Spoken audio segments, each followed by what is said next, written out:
Welcome back to Whispers of Time. I'm your guide through the quiet echoes of history, the forgotten corners of our world, where stories still breathe beneath the surface. Quite literally, in tonight's case.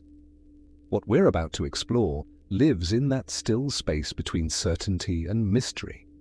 These are the places our ancestors built their homes, their markets, their temples, where life once moved in rhythm and routine, until the oceans rose and quietly claimed them, inch by inch, wave by wave. But before we descend into these drowned worlds, there's something we need to remember. The ocean we know today, the shorelines we mark on maps, the beaches where we walk in summer are not fixed in time. The sea is restless, it rises and falls in rhythms that span centuries, millennia, even entire ages of the Earth. 20,000 years ago, during the last ice age, sea levels were more than 400 feet lower than they are today. Imagine that for a moment entire continents reshaped. What we now see as seafloor was once open land where people lived, hunted, and built their first homes. As the world warmed and glaciers melted, the waters began to rise. Not all at once, but in pulses, sometimes slow, sometimes sudden.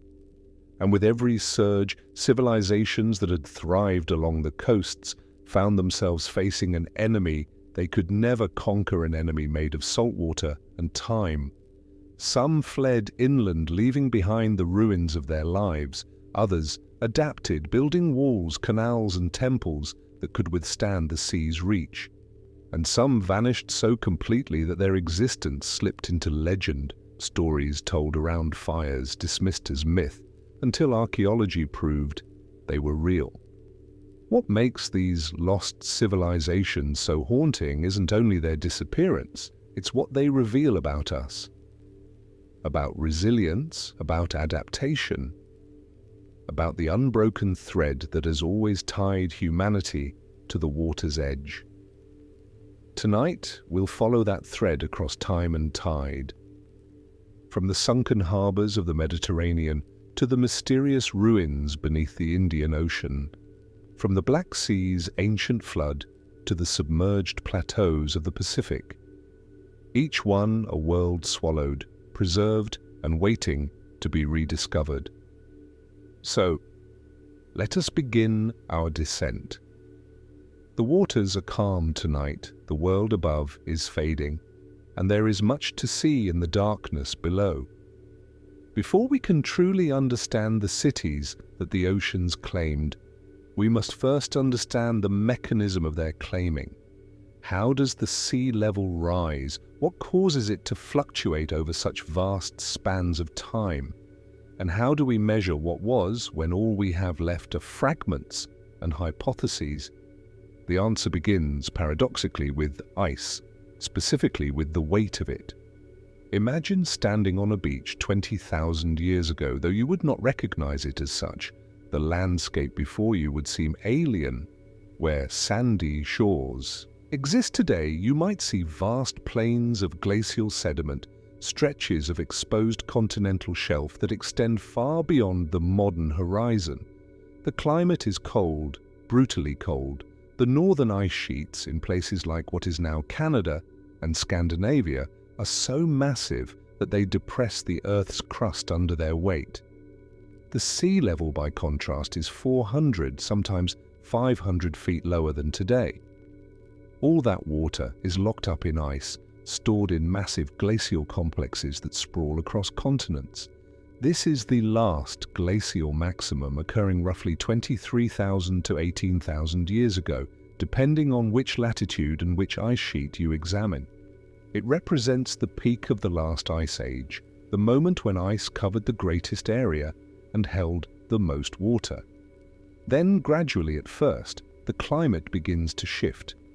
The Earth's axial tilt changes, a phenomenon called orbital precession. Solar radiation patterns alter. Whether through natural mechanisms or through feedback loops we still don't fully understand, the average global temperature begins to climb. The glaciers start to melt. This process is not steady. It accelerates and decelerates. There are periods of rapid melting and periods when the warming plateaus. There are even brief reversions to colder conditions, intervals of 1,000 years or so when the sea level rise slows or pauses. But the overall trend, from roughly 18,000 years ago to about 8,000 years ago, is unmistakable. The ice melts, the meltwater flows into the oceans, and the sea level rises. The rate of this rise varies. At certain periods, particularly around what scientists call the meltwater pulse events, the sea level can rise rapidly, as much as 50 feet or more, in a matter of centuries. Other periods see slower rises. The continental shelves, which had been exposed land, gradually inundate. River valleys that once extended far across the continental plain begin to fill with seawater, transforming into estuaries and submarine canyons. We know this through several lines of evidence, and this is where archaeology and geology converge in the most fascinating ways. One primary source of information comes from coral reefs. Corals are sensitive creatures. They live within specific depth ranges, specific temperature ranges, and specific light conditions. Fossil corals, preserved in stone, tell us at what depth they lived and when they lived there, based on radiometric dating. By tracing sequences of coral at different depths, we can reconstruct the sea level at different times. A coral that thrived 200 feet above the modern seafloor 8,000 years ago tells us that the sea level was shallower then. Another crucial source of information is the sediment record. When we drill into the ocean floor or into coastal deposits, we find distinct layers, strata, that record the transition from subaerial, above water environments, to fully marine ones. You can see this in the grain size of sediments, in the types of shells present, in the chemical composition. Shells from freshwater mollusks give way to marine shells. Sand and gravel, typical of beach environments, transition to finer silts and clays, typical of deeper water. Scientists can date these transitions using radiocarbon dating, potassium-argon dating, and other radiometric methods, giving us a chronology of when the inundation occurred. There is also the remarkable tool of ancient coastline mapping.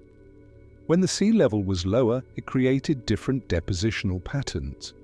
Rock formations that were above water have different weathering characteristics than submerged rocks. By careful observation and dating, geomorphologists can map where the ancient shorelines were. These paleo shorelines form distinct features: wave-cut terraces, fossil beaches, wave-built platforms that tell us where the boundary between water and land once lay. The submergence happened at different times in different places, though the underlying process was global. The transition from Ice Age to the current interglacial period, the Holocene, began around 11,700 years ago, but the sea level rise had already been underway for thousands of years before that. By roughly 8,000 years ago, the sea level had risen to near its modern position, though it continued to fluctuate slightly afterward. Regional variations are significant, though. In some areas, the Earth's crust continues to rebound from the weight of the removed ice, a process called isostatic rebound, which can actually make it appear as though the sea level is dropping, even as the global oceans rise. In other areas, local subsidence, the sinking of the land, makes the relative rise in sea level appear more dramatic. Imagine yourself as a coastal dweller during this period. Let us say you lived 12,000 years ago on what was then a landscape of low hills and river valleys. The sea was visible on the horizon, but distant. Your settlement was positioned in a valley that fed into a river, which eventually flowed to the coast many miles away.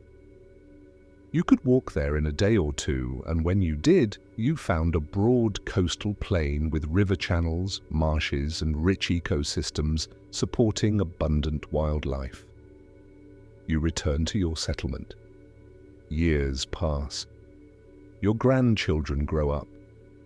They remember the stories their grandparents told about walking to the sea, but it takes less time now. The river valley where you live seems to be getting waterier. Springs that used to be dry now flow with water. The marsh at the base of the valley, once seasonally flooded, is now permanently wet. The river runs higher and flows faster, even when there hasn't been recent rain. Something is changing in the world, though the change is so gradual that within a single lifetime it might seem natural, as if the weather is simply getting wetter. But the deeper cause is that water that you cannot see is being added to the oceans. Glaciers thousands of miles away at the poles and in the high mountain ranges are melting. That meltwater is flowing into the sea. The ocean itself is expanding, rising, creeping inland at a rate of perhaps a meter every 75 years during the periods of fastest rise, so gradual that it's invisible on a seasonal timescale, but inexorable over decades and centuries. Your great-great-grandchildren witness the final stages. What had been a half-day's walk to the sea is now just an hour's walk. The river valley where your settlement stands begins to see saltwater infiltration during high tides. Fish that you remember as freshwater fish begin to appear mixed with marine species. The soil becomes less suitable for agriculture because salt is seeping in. Either your descendants adapt, perhaps developing new crops or shifting to fishing and maritime trade, or they abandon the settlement and move inland to higher ground. This scenario played out countless times across the globe over a span of thousands of years. It was not a catastrophe in the dramatic sense, no single moment when the sea suddenly came crashing in, drowning everyone in their sleep. It was something more insidious and profound, a slow, relentless transformation of the landscape, a shift in the very foundation of people's lives. And it forced choices: stay and adapt, or flee to higher ground. Embrace the changing environment or resist it. For many coastal populations, the choice was to stay, to adapt, to develop new technologies for living with the sea. This gave rise to maritime cultures, to boat-building traditions, to fishing and maritime trade networks that would characterize human civilization for millennia to come. But for those who could not adapt, or who found themselves cut off from escape routes, or who bet wrong on where the sea level would stabilize, the rising oceans meant the loss of everything. Their settlements, their tools, their bones, all of it would eventually be covered in sediment and sand, sealed in the darkness of the seafloor, waiting for the slow work of archaeology to reveal them once more. Let us move now to a body of water that has cradled the rise and fall of civilizations since humans first learned to navigate beyond the sight of land. The Mediterranean Sea. This enclosed basin, rimmed by 3 continents and crisscrossed by shipping lanes that connect Europe, Africa, and Asia, holds within its depths a remarkable collection of submerged settlements. Some are the results of slow inundation during the post-glacial rising seas. Others are the remnants of ancient ports that were deliberately sited for strategic advantage, built at heights that made sense at the time, but proved vulnerable when the sea level stabilized or when tectonic events shifted the landscape. Our first destination is the coast of Cyprus. Around 4 miles offshore, in water about 100 feet deep, lies the remains of what archaeologists believe was a prehistoric fishing settlement. We know it today as Atlit Yam, named for the nearby modern Israeli coastal town, but the name is misleading. Atlit Yam is actually underwater, and you can only reach it by diving. Before the waters rose, Atlit Yam would have been a terrestrial village situated on a coastal plain. The settlement dates to roughly 9,000 years ago, placing it in the pre-pottery Neolithic period, a time before ceramics, before agriculture had fully developed in the Levant, when people still primarily hunted and fished for their subsistence. It would have been a modest place by our standards, simple structures built from stone, likely with perishable roofs made from reeds or branches, hearths for cooking and warmth, pits for storage, a working landscape oriented around the rhythms of fish migration and hunting seasons. The most distinctive feature of Atlit Yam, the thing that makes it archaeologically remarkable, is that it was submerged relatively rapidly. The settlement shows signs of quick abandonment, tools left behind, incomplete structures, and crucially, a stone wall that extends underwater, suggesting that the inhabitants built it even as they recognized that the sea was advancing. They were, it seems, trying to hold back the inevitable to create a defensive structure against the encroaching waters. When this site was discovered by marine archaeologist Robert Ballard and his team in 1999, using underwater submersibles and advanced sonar, the preservation was extraordinary. The waterlogged environment, lacking oxygen, had prevented normal decomposition. Organic materials, wood, bone, plant matter, remained in a state of remarkable preservation. They recovered tools, bone harpoons, and the remains of what appeared to be the oldest tower in the world, a defensive structure about 30 feet in diameter. But perhaps the most haunting discovery at Atlit Yam was the remains of at least 10 individuals arranged in positions suggesting careful burial. Some appeared to have been interred before the rising waters completely inundated the site. The burials contained offerings and shows of care that suggested deep attachment to this place.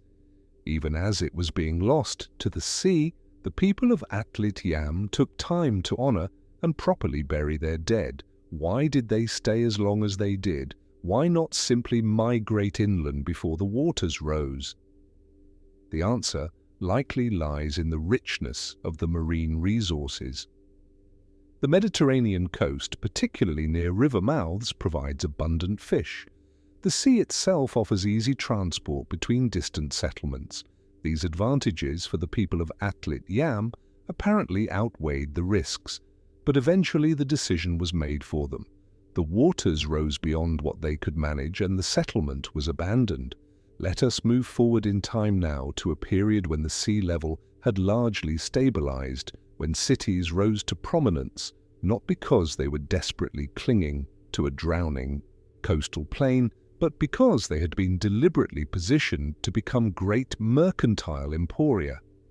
We are now in the Bronze Age Mediterranean, roughly 1500 to 1200 years before the Common Era. This was a period of unprecedented maritime activity. Ships carried goods across the Mediterranean with regularity. Trade networks connected distant regions. Cities that controlled harbors became wealthy and influential.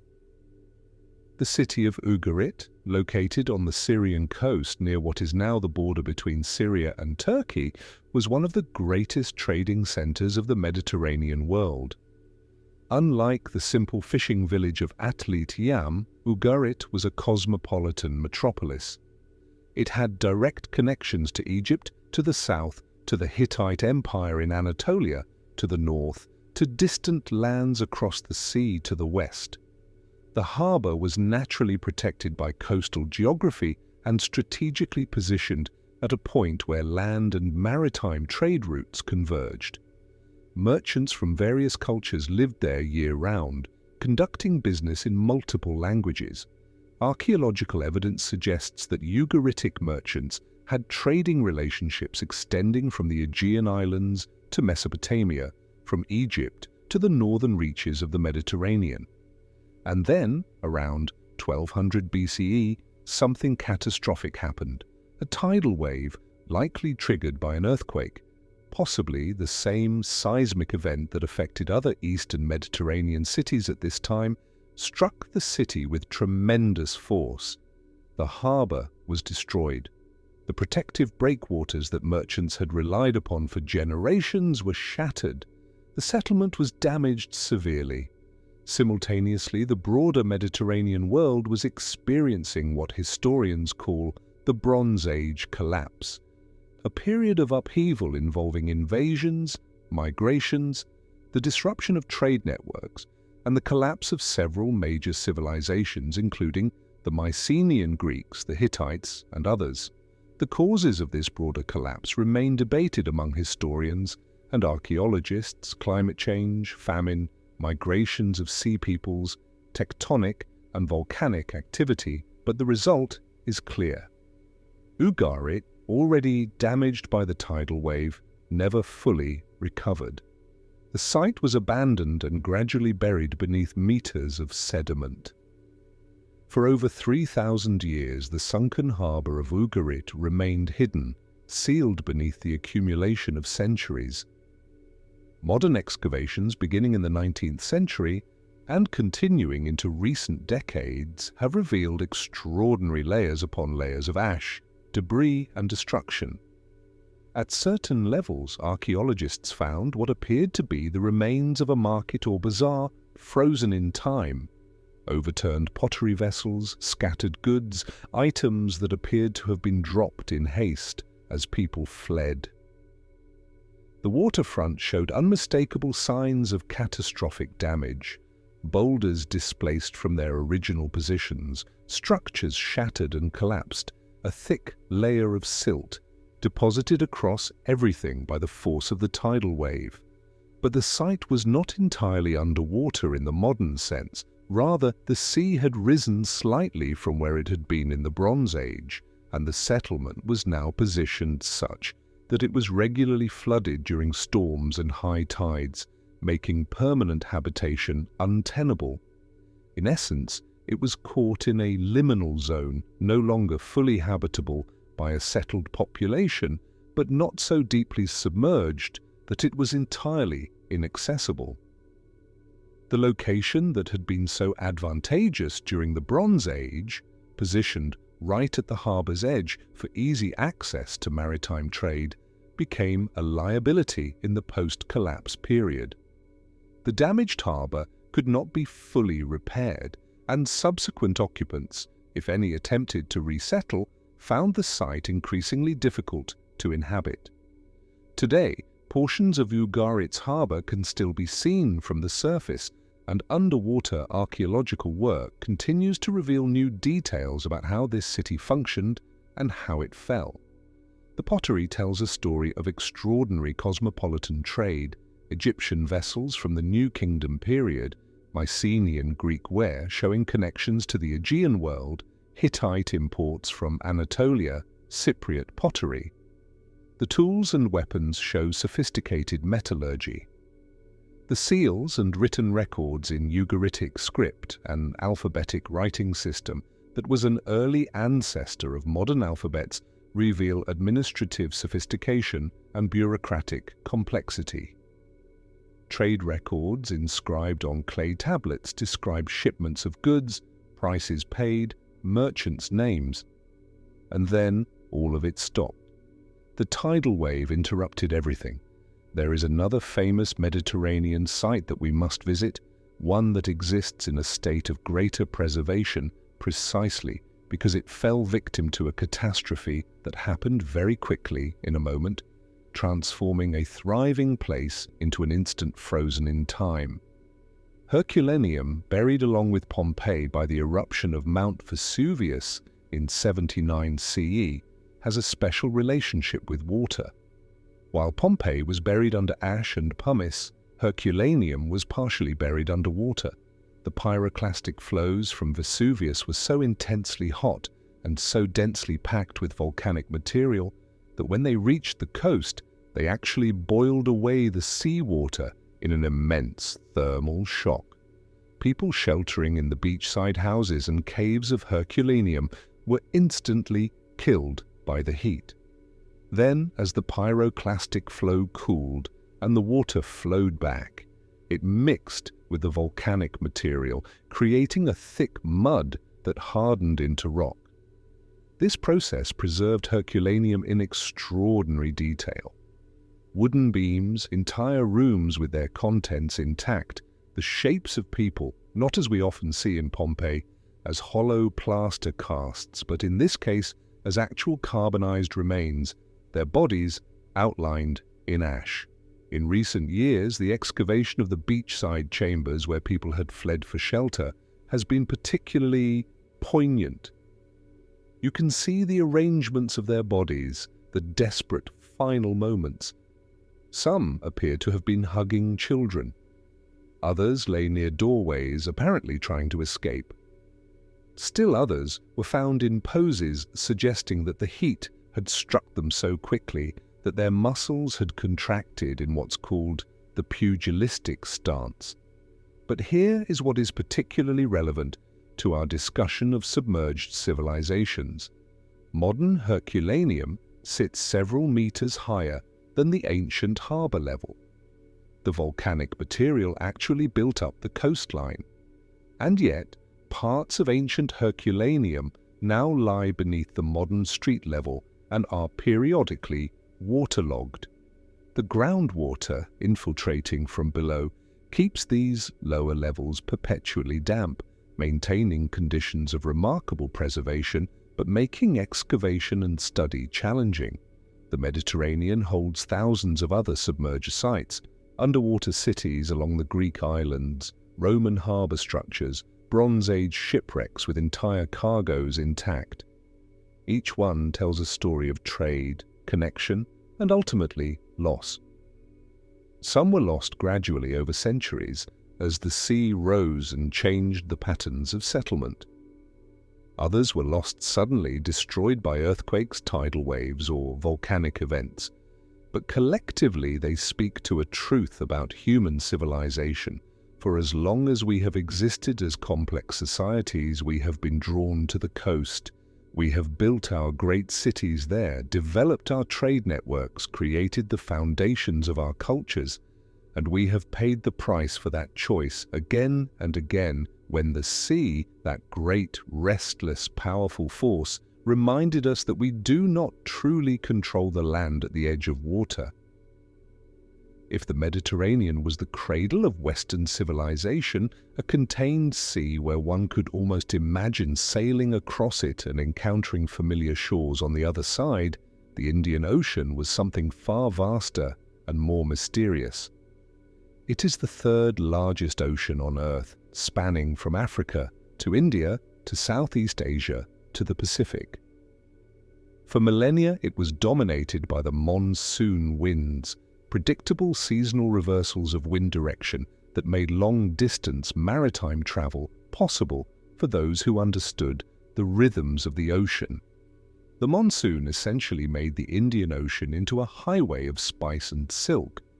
Between approximately the 1st century BCE and the 15th century CE, traders from the Mediterranean world, from the Indian subcontinent, from Southeast Asia, and from the Far East connected to each other through Indian Ocean routes.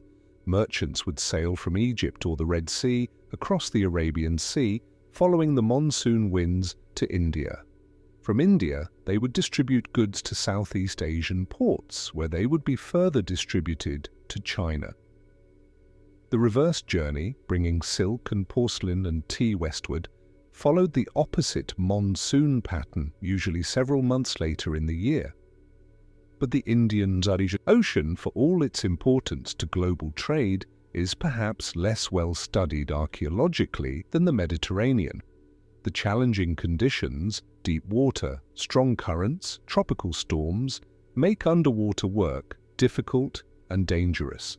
Shipwrecks from the Indian Ocean are less frequently discovered and investigated than those from Mediterranean contexts, and yet enough evidence exists to reveal the outlines of drowned civilizations and submerged trade networks.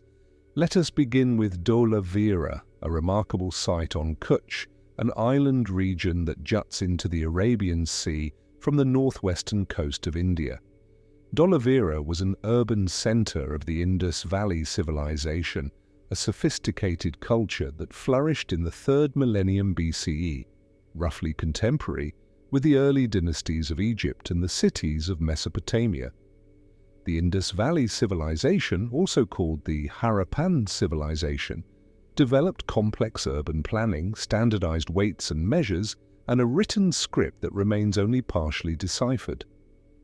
Dolavira was one of the largest cities of this civilization, covering an area of nearly 500 acres at its height. It was meticulously planned with distinct zones: an outer city, a middle city, and an inner city or citadel. Water management was sophisticated, with massive reservoirs and canals engineered to collect monsoon rains and distribute water for irrigation and drinking. But here is what makes Dolavira particularly relevant to our exploration of submerged places.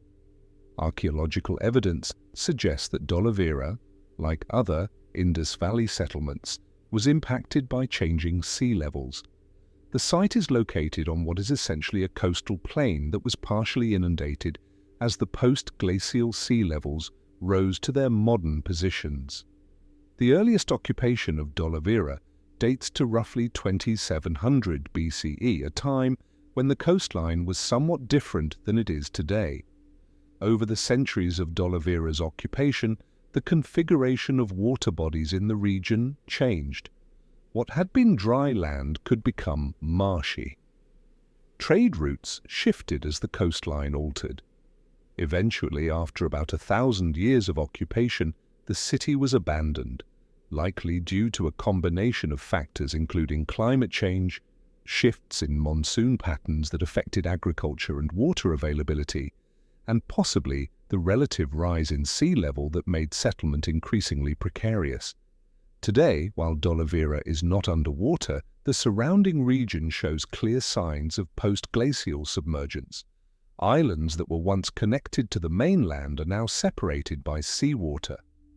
Archaeological surveys of the seafloor near Dolavira have identified what appear to be submerged structures and artifacts, suggesting that the urban area of the civilization once extended further into the plain, and that some of it is now submerged beneath shallow water.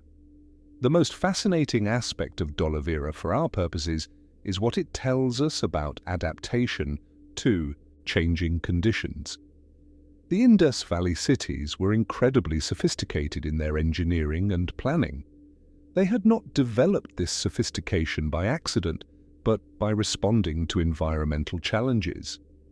The monsoon rains were unpredictable, some years abundant, some years scarce.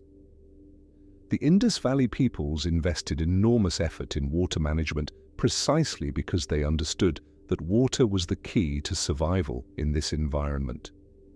The sophisticated systems at Dolavira and other Indus cities suggest a culture deeply attuned to hydrological realities, but ultimately it was not enough. Changes that occurred over centuries in sea level, in monsoon patterns, in the broader climate system were beyond even the adaptive capacity of this sophisticated civilization. By around 1900 BCE, the major Indus Valley cities had been abandoned.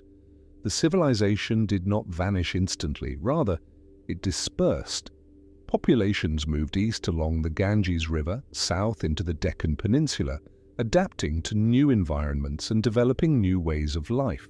Some of what we think of as later Indian civilization grew from this diaspora of the Indus Valley peoples. Now let us move our attention to a different region of the Indian Ocean, though we will remain focused on the submerged and submerging. The island of Sri Lanka, formerly known as Ceylon, sits at the southern tip of the Indian subcontinent.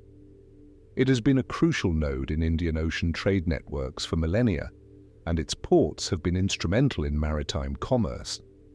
The ancient city of Anuradhapura, located in the interior of the island, was the capital of Sri Lanka during certain periods of ancient history.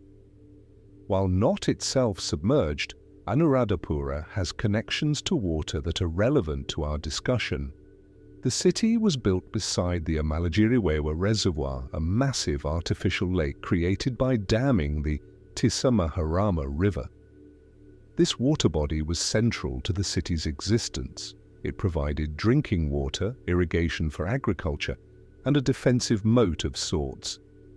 The ancient engineers of Anuradhapura understood, as did their counterparts in the Indus Valley, the critical importance of managing water in a tropical environment with uncertain rainfall.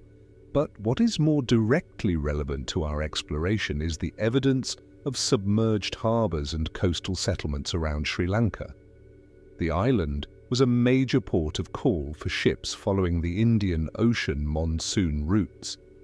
Traders from Egypt, the Red Sea, India and China all conducted business at Sri Lankan ports. Archaeological surveys of the seafloor around Sri Lanka, combined with historical texts, have identified the locations of ancient harbours that are now partially submerged or significantly altered from their ancient configurations.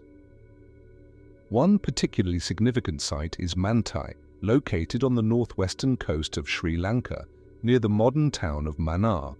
Mantai was a major port city from at least the 5th century BCE onwards, and it continued to be significant throughout the classical and medieval periods. Archaeological excavations there have revealed evidence of an extraordinary cosmopolitan trading hub of remarkable sophistication. Pottery from the Mediterranean world, Roman amphorae used to transport wine and oil, terra sigillata, tableware produced in Roman workshops has been found alongside Chinese ceramics from the Han Dynasty and later periods, evidence of direct or indirect contact with the Far East. Indian goods, both from the subcontinent and from other Indian Ocean sources, are abundant. Inscriptions in multiple scripts have been discovered. Brahmi script used for early Sanskrit and Pali languages, Greek graffiti, Tamil inscriptions. This was a place where cultures converged on an intimate daily basis, where merchants conducted business across language barriers and cultural divides, where the products of 3 continents and multiple empires passed through on their way to distant markets.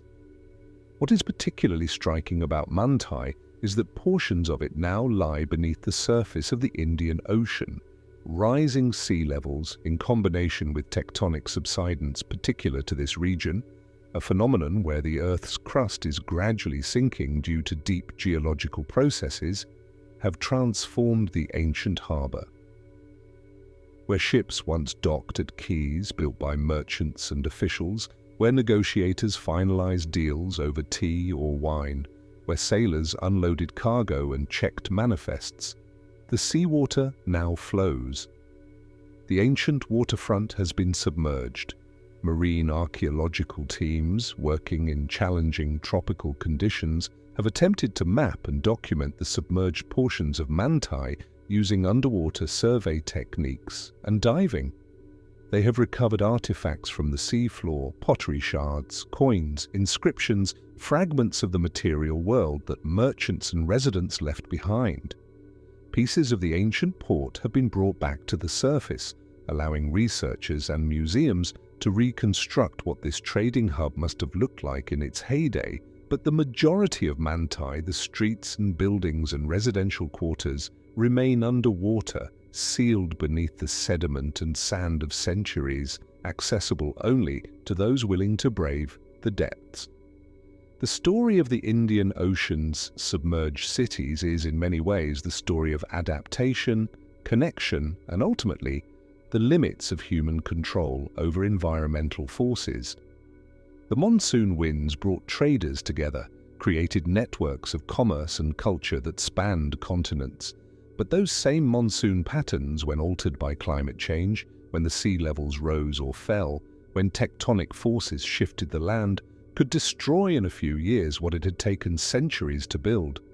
Imagine you are a merchant living in the Indian Ocean world around the 2nd century CE. You are based in Alexandria, Egypt, and you have just learned of the monsoon winds that blow from the west across the Arabian Sea to India. Your father has sailed those winds, and his father before him.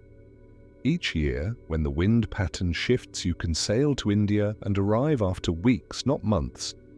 You trade Roman pottery and wine and glass for Indian spices, and you return home, wealthy and respected. You do this for decades. The route becomes familiar. You know the ports, the merchants, the monsoons. Your sons learn the trade as well. It seems eternal, the rhythms of the monsoon, the patterns of trade, the connections between distant lands. But you do not know that far in the future, some of the ports where you trade will vanish beneath the sea. The merchants' houses will be submerged. The warehouses where you stored your goods will be filled with seawater and sand. The coast itself will change its configuration. Some of this will happen within the lifetime of your great-great-grandchildren. There is a body of water that holds within it perhaps the most dramatic and certainly the most contested story of submergence in human history. It is the Black Sea, a body of water that sits at the meeting point of 3 continents, surrounded by the mountains of the Caucasus, the plateaus of Anatolia, and the steppes of southern Russia. For a long time, the Black Sea was not connected to the Mediterranean.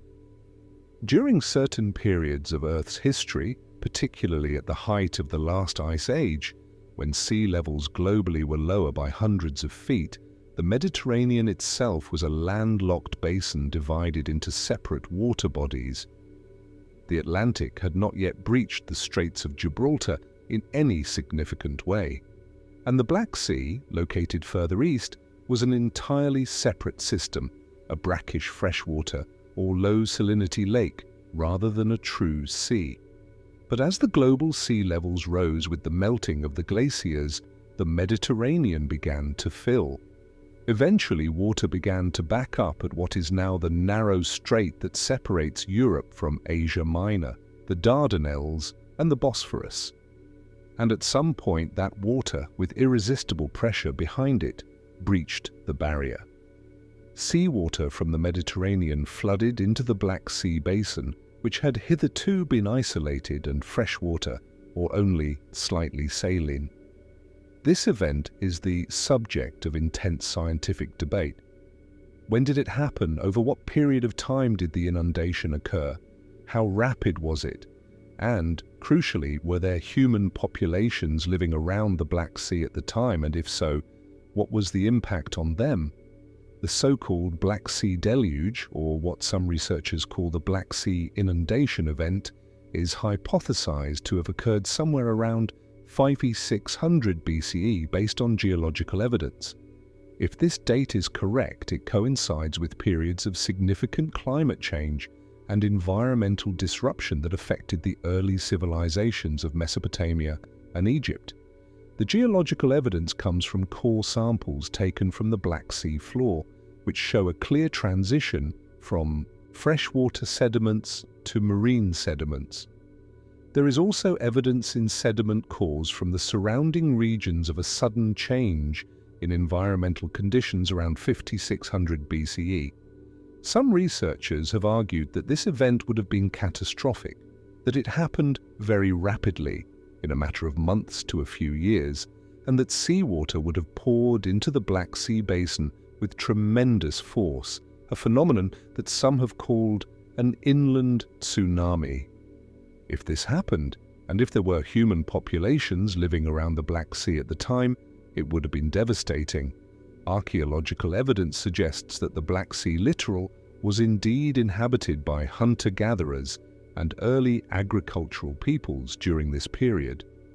Coastal settlements, initially established when the sea level was lower, would have found themselves suddenly inundated. Populations would have been forced to flee to higher ground. The familiar landscape, the coastal plains, the river deltas, would have been transformed overnight. This is a speculative history, it should be noted. We do not have direct archaeological evidence of the catastrophe or its impact on human populations.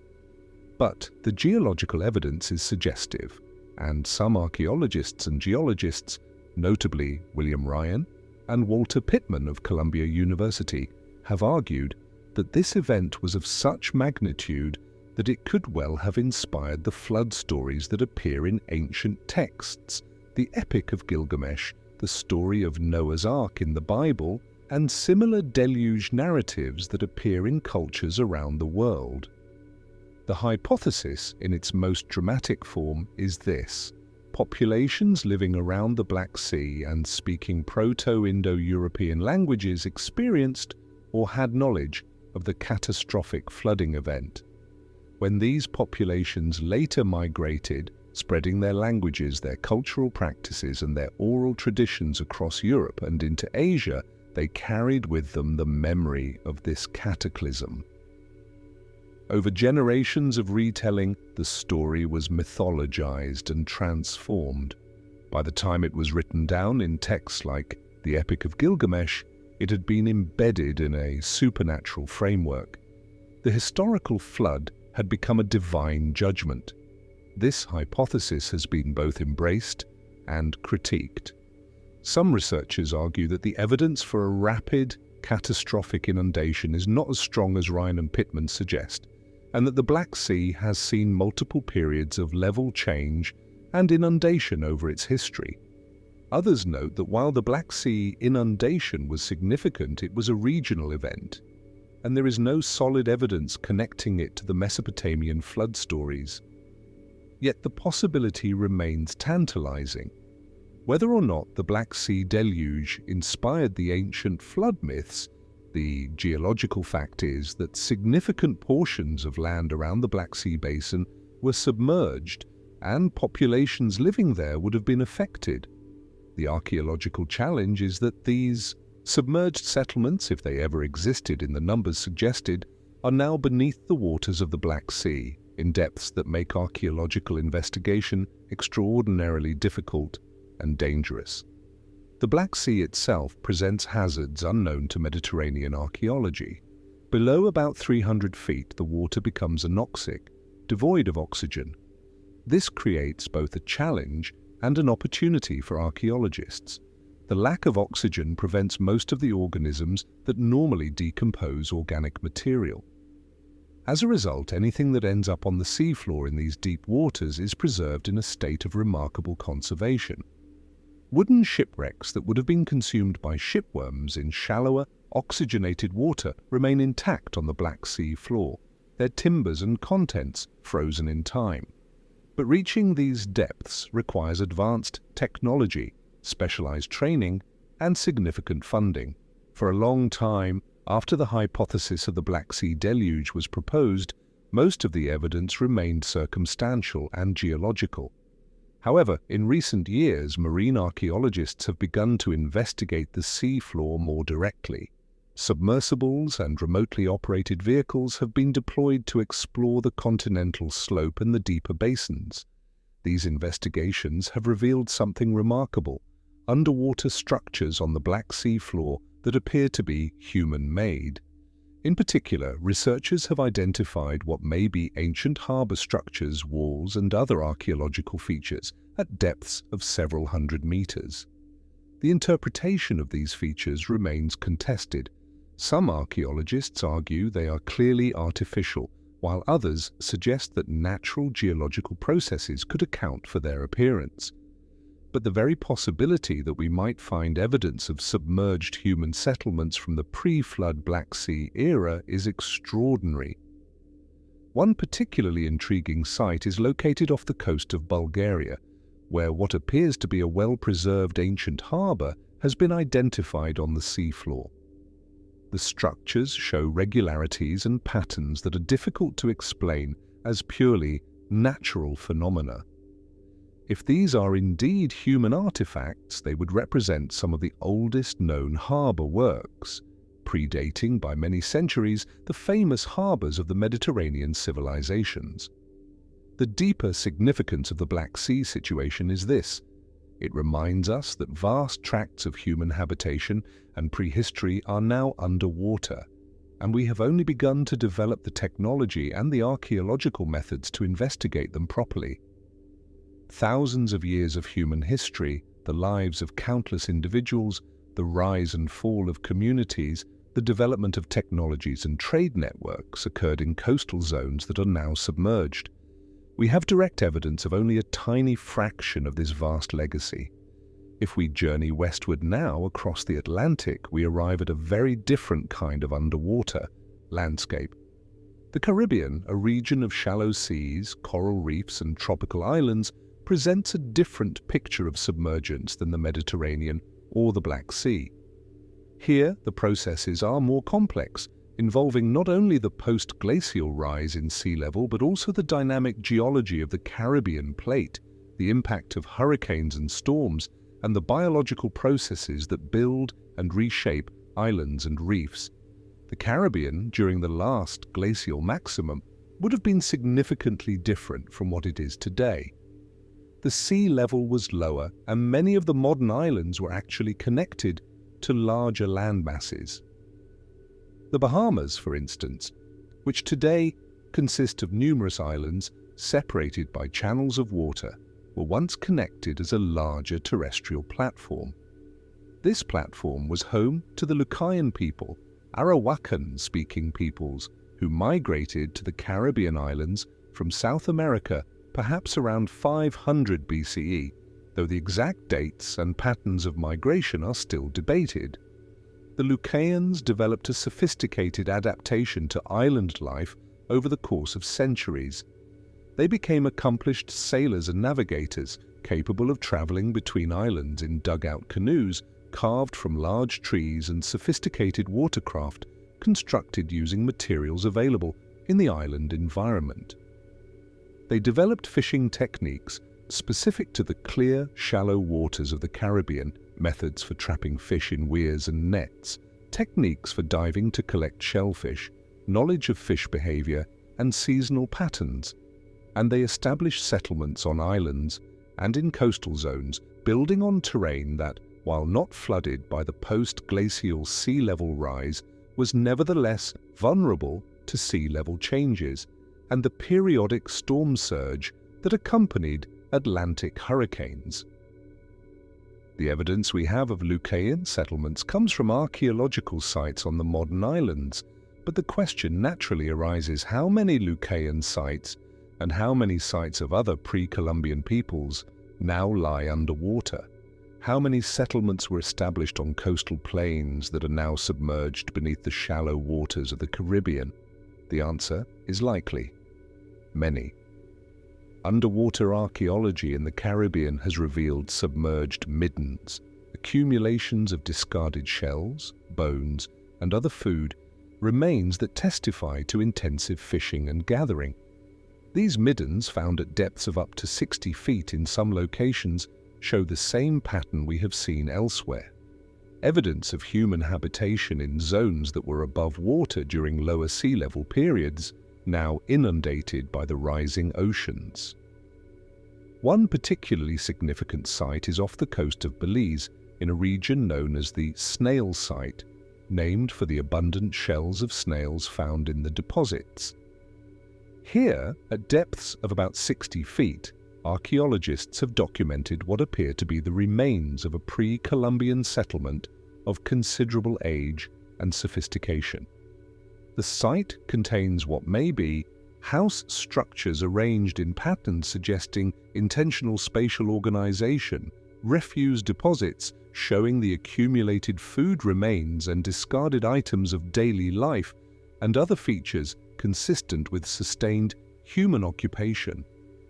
The preservation of organic material, bone from fish and marine mammals, shell from gastropods and bivalves, fragments of wood, is good enough in many cases to allow for precise dating and analysis. Radiocarbon dating of samples from various parts of the site suggests occupation in the period immediately following the stabilization of sea levels after the Ice Age, roughly 8,000 to 6,000 years ago. What makes such underwater sites particularly valuable for understanding human adaptation is that they often preserve a sealed record of human activity. Sediment deposited after the settlement was abandoned due to rising sea levels covers and protects the archaeological remains. Unlike terrestrial sites, which are subject to disturbance, erosion, and contamination, underwater sites are often remarkably stable. The sediment that covers them acts as a kind of time capsule, but the Caribbean presents particular challenges for underwater archaeology. The warm waters, while beautiful, are inhabited by organisms that bore into wood and other materials. Shipworms and other wood-eating creatures that would rapidly destroy organic artifacts if they were exposed. Hurricanes and tropical storms generate strong currents that can disturb sediments and move artifacts. The acidic water in some Caribbean settings is aggressive to bone and shell, and the visibility in many areas is limited, making detailed documentation and photography difficult. Nevertheless, teams of marine archaeologists have worked in Caribbean waters, documenting these submerged sites with increasing sophistication. The evidence they have gathered tells us that the peopling of the Caribbean happened not all at once, but in waves of migration, and that these migrations followed patterns determined by sea level, island configuration, and the availability of resources. As sea levels rose and the Bahamas platform became fragmented into separate islands, communities adapted by developing maritime technologies that allowed them to maintain trade and social connections across water. The submergence of Caribbean sites is ongoing in some areas. Sea level continues to rise, albeit at a different rate than during the post-glacial period. And in many Caribbean regions, subsidence, the sinking of the land, is occurring, which effectively accelerates the relative rise in sea level. The low-lying islands of the Caribbean are thus particularly vulnerable to future sea level rise, whether from continued natural processes or from the ongoing global climate change driven by human activity. In the Bahamas specifically, there is evidence that the limestone foundations upon which the islands rest are actively subsiding.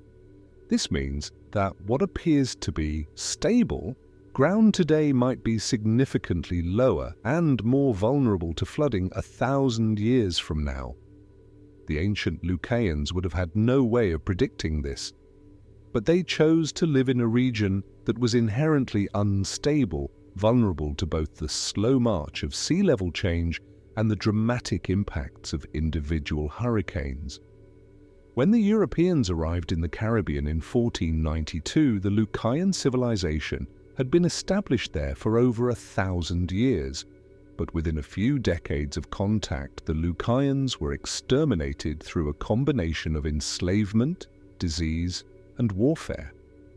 Their settlements, their knowledge systems, their relationship with the Caribbean landscape, all of it was destroyed. But in the waters around the Caribbean islands, portions of their material world remain, preserved on the seafloor, waiting to be discovered and documented. These underwater sites tell stories that the historical record, written by the colonizers, largely failed to capture. They remind us that the underwater world is an archaeological frontier, a repository of human history that we are only beginning to access. Our journey now carries us across the largest ocean on Earth to a region of remarkable and fragile beauty, the Pacific Islands. These islands, small, scattered across millions of square miles of open ocean, have been home to some of the most accomplished seafarers in human history. The peoples of Polynesia, Melanesia, and Micronesia developed navigation systems of extraordinary sophistication, allowing them to voyage across open ocean without instruments, guided by stars, waves, birds, and an encyclopedic knowledge of the sea. But these island worlds exist in a state of profound vulnerability. Many Pacific islands are atolls, low-lying formations of coral and sediment that build up around the edges of volcanic calderas. In some cases, the volcanic core has subsided completely, leaving only the atoll ring. Some islands are barely above sea level. The highest point might be just a few feet above the ocean surface. It is important to understand that Pacific Island peoples have experienced sea level and coastal changes throughout their history. The initial settlement of the Pacific, beginning around 3,500 to 4,000 years ago, involved waves of migration from Southeast Asia, spreading first through Melanesia and eventually to Polynesia and Micronesia. These migrations would have been influenced by sea levels, by ocean currents, by the availability of resources on islands. The archaeological record of the earliest Pacific settlements shows evidence of adaptation to island environments. On many islands, archaeological sites that are now inland were once coastal or near coastal, indicating that sea levels have changed or that erosion has altered the coastline.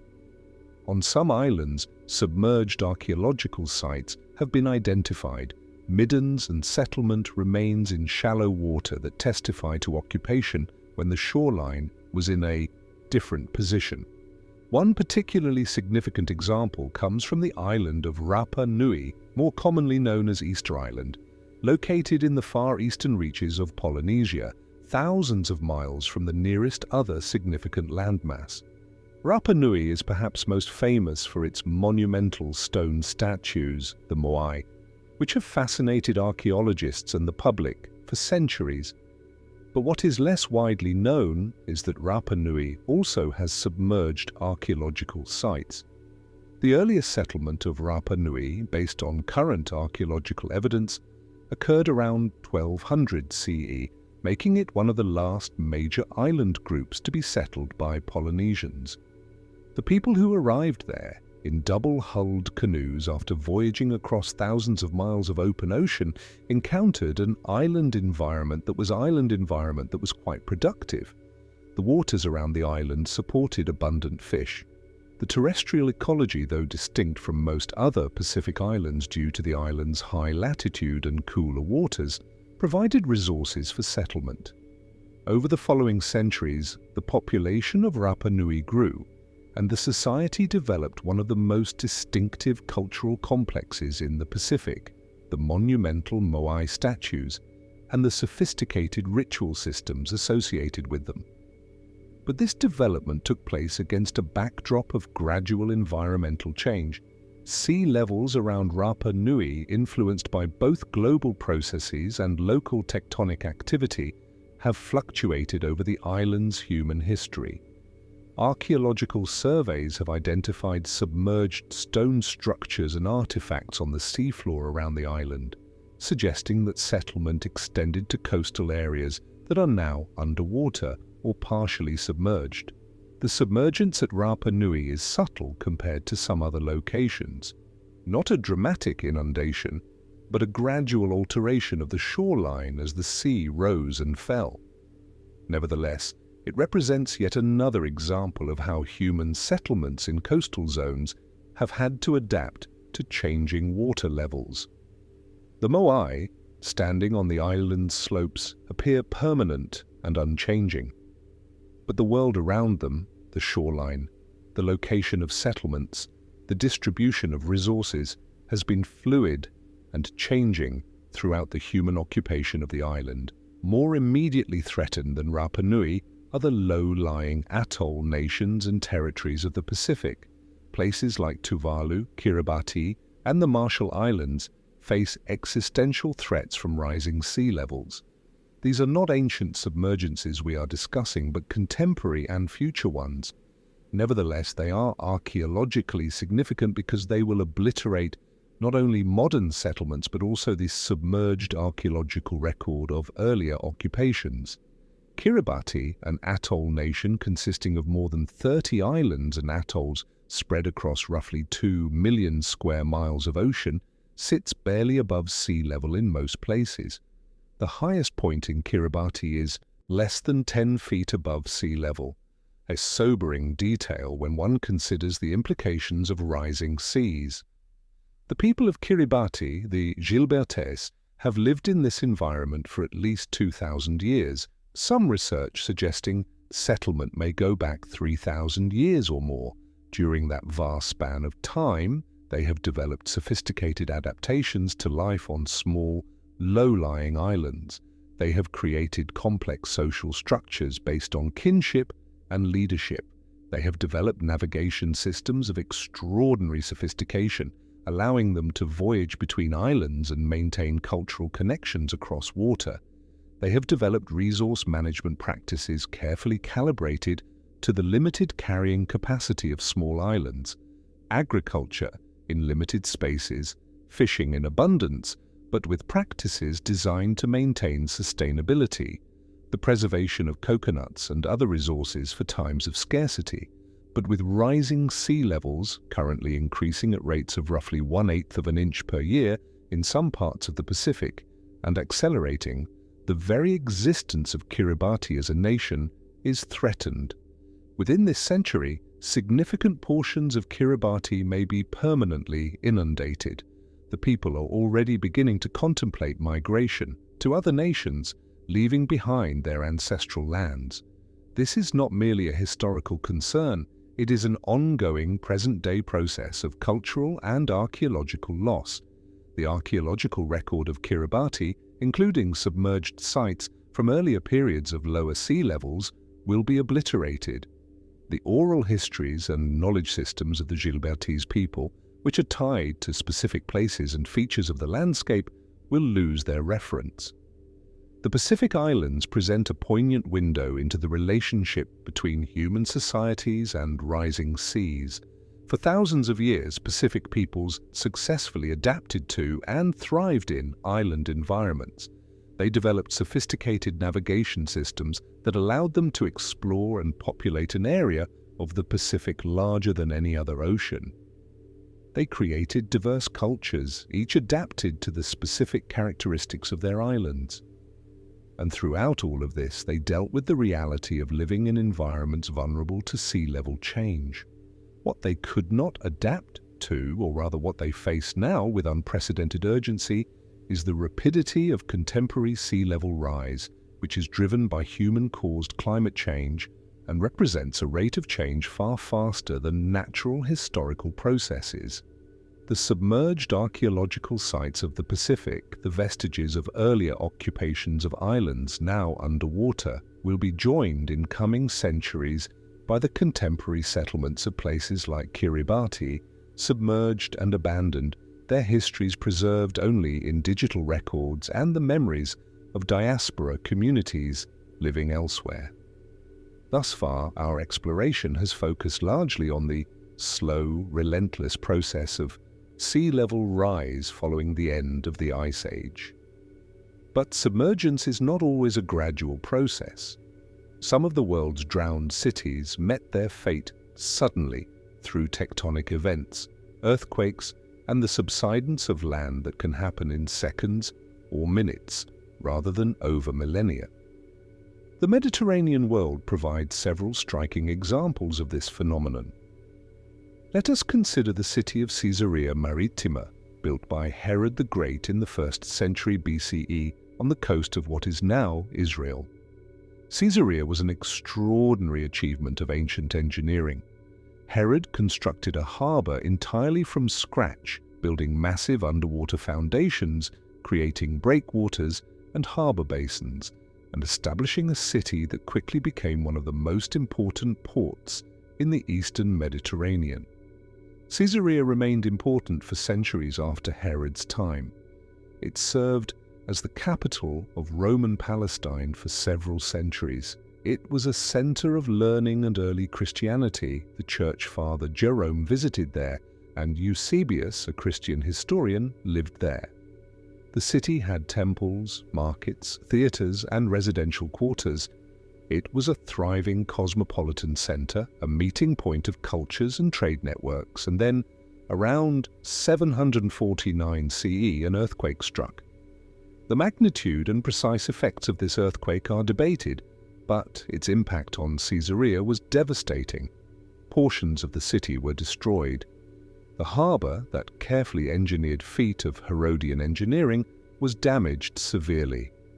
And crucially, subsidence, the downward movement of the Earth's crust following the earthquake, caused portions of the city to sink into the sea. This subsidence was not a few inches or feet. In some locations around Caesarea, the land dropped several meters. Structures that had stood on solid ground found themselves partially or completely submerged. The careful layout of the Herodian city was disrupted. Parts of it were abandoned, other parts were rebuilt at higher elevations or adapted to their new relationship with the water. Today, portions of ancient Caesarea lie underwater. The Roman harbour, once one of the finest in the Mediterranean, is now partially submerged. Divers and underwater archaeologists have documented the remains of the breakwaters, the harbour basins, the pier structures. Some of these remain quite well preserved, their stone and concrete construction having resisted the centuries of immersion. Walking through the shallow waters of modern Caesarea, you can see stone structures, pottery fragments, and other artifacts scattered on the seafloor, the material remains of a city transformed by tectonics. Another striking example comes from Paphos, on the island of Cyprus. Paphos was an important Cypriot port city, and like Caesarea, it was struck by earthquakes and subsidence. Archaeological investigations at Paphos have revealed submerged city streets, the remains of houses and harbour structures, all testified to by underwater surveys, and diving. The earthquakes that caused this damage are historically documented. They occurred at various times, including, notably, in the 4th century CE, with additional subsidence occurring in subsequent centuries. What is remarkable about these earthquake-driven submergences is the suddenness of the transformation. Unlike the slow rise of sea levels over thousands of years, which allowed for gradual adjustment and adaptation, earthquake subsidence can transform a familiar landscape into something alien in the span of minutes. Inhabitants of Caesarea or Paphos who survived the initial quake would have found their cities fundamentally altered. What had been dry land was now water. Structures that had seemed permanent were now damaged or partially submerged. The phenomenon of earthquake-driven subsidence is particularly common in tectonically active regions. The Mediterranean basin, sitting at the meeting point of the African and European tectonic plates, experiences frequent seismic activity. The Pacific Ring of Fire encircling the Pacific Ocean and including much of the western coast of the Americas, Southeast Asia, and the island chains of the Pacific is a zone of intense tectonic activity. Any coastal settlement in such regions is vulnerable not only to earthquakes themselves, but to the subsidence that can accompany or follow seismic events.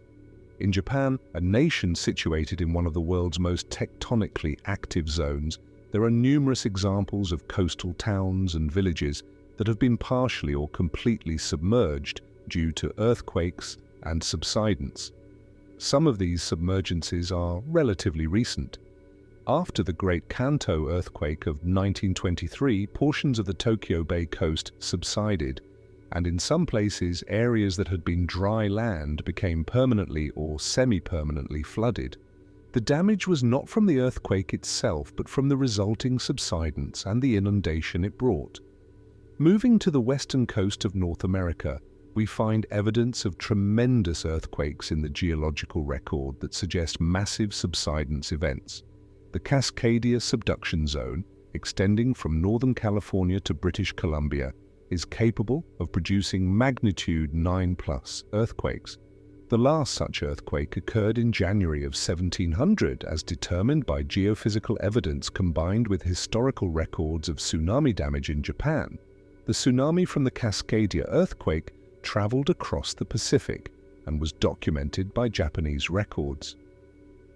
Archaeological evidence at sites along the Pacific Northwest coast shows clear evidence of submergence associated with that earthquake.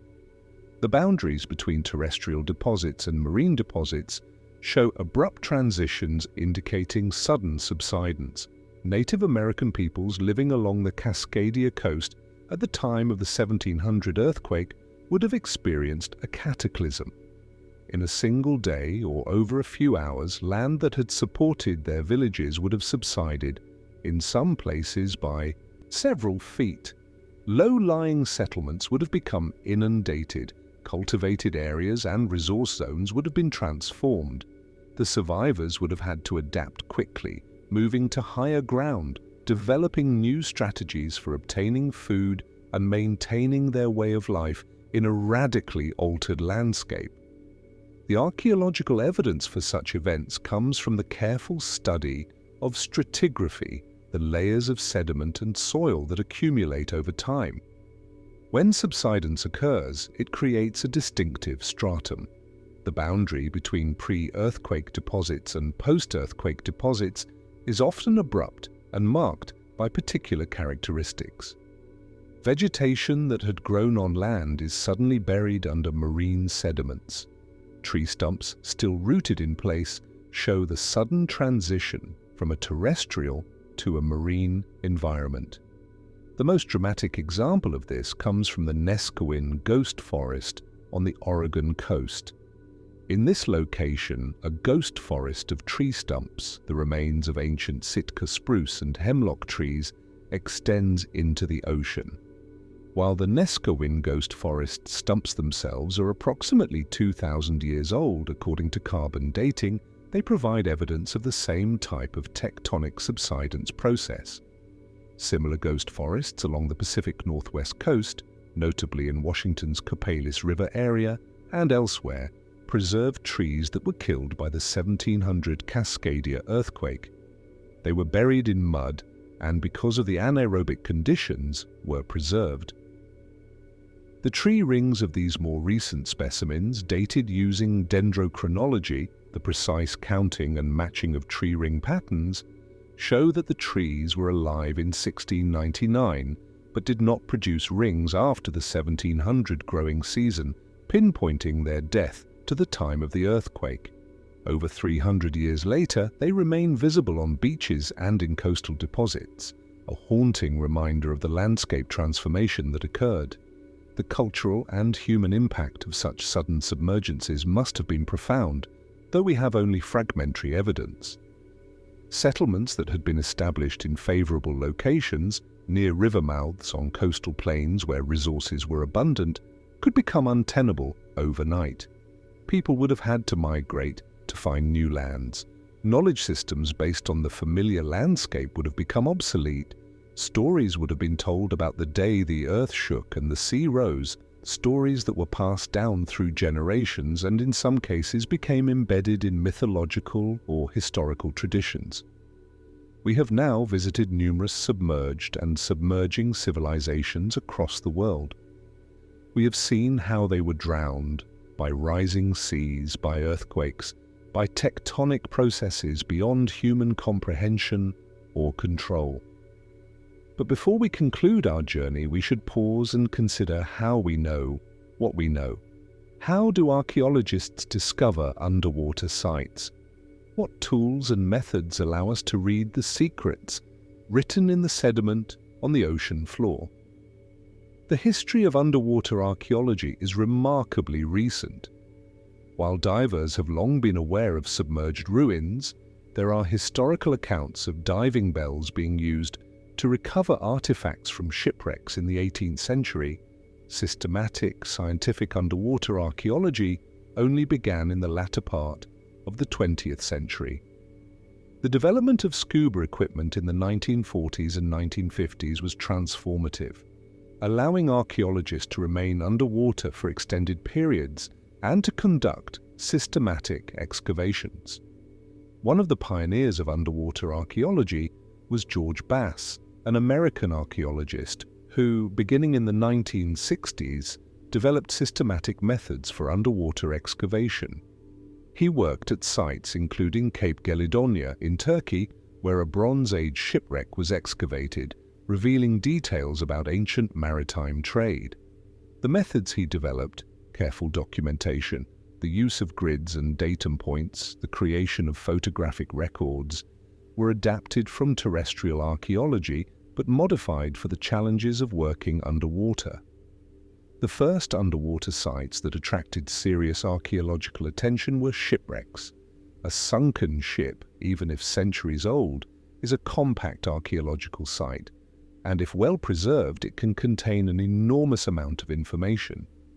The wreck of the Roman ship at Antikythera, discovered near a Greek island in 1900, contained artifacts that included the famous Antikythera mechanism, an ancient computer-like device used for astronomical calculations. This discovery showed that underwater sites could contain remarkable finds, but shipwrecks, while archaeologically significant, represent only one category of underwater archaeology.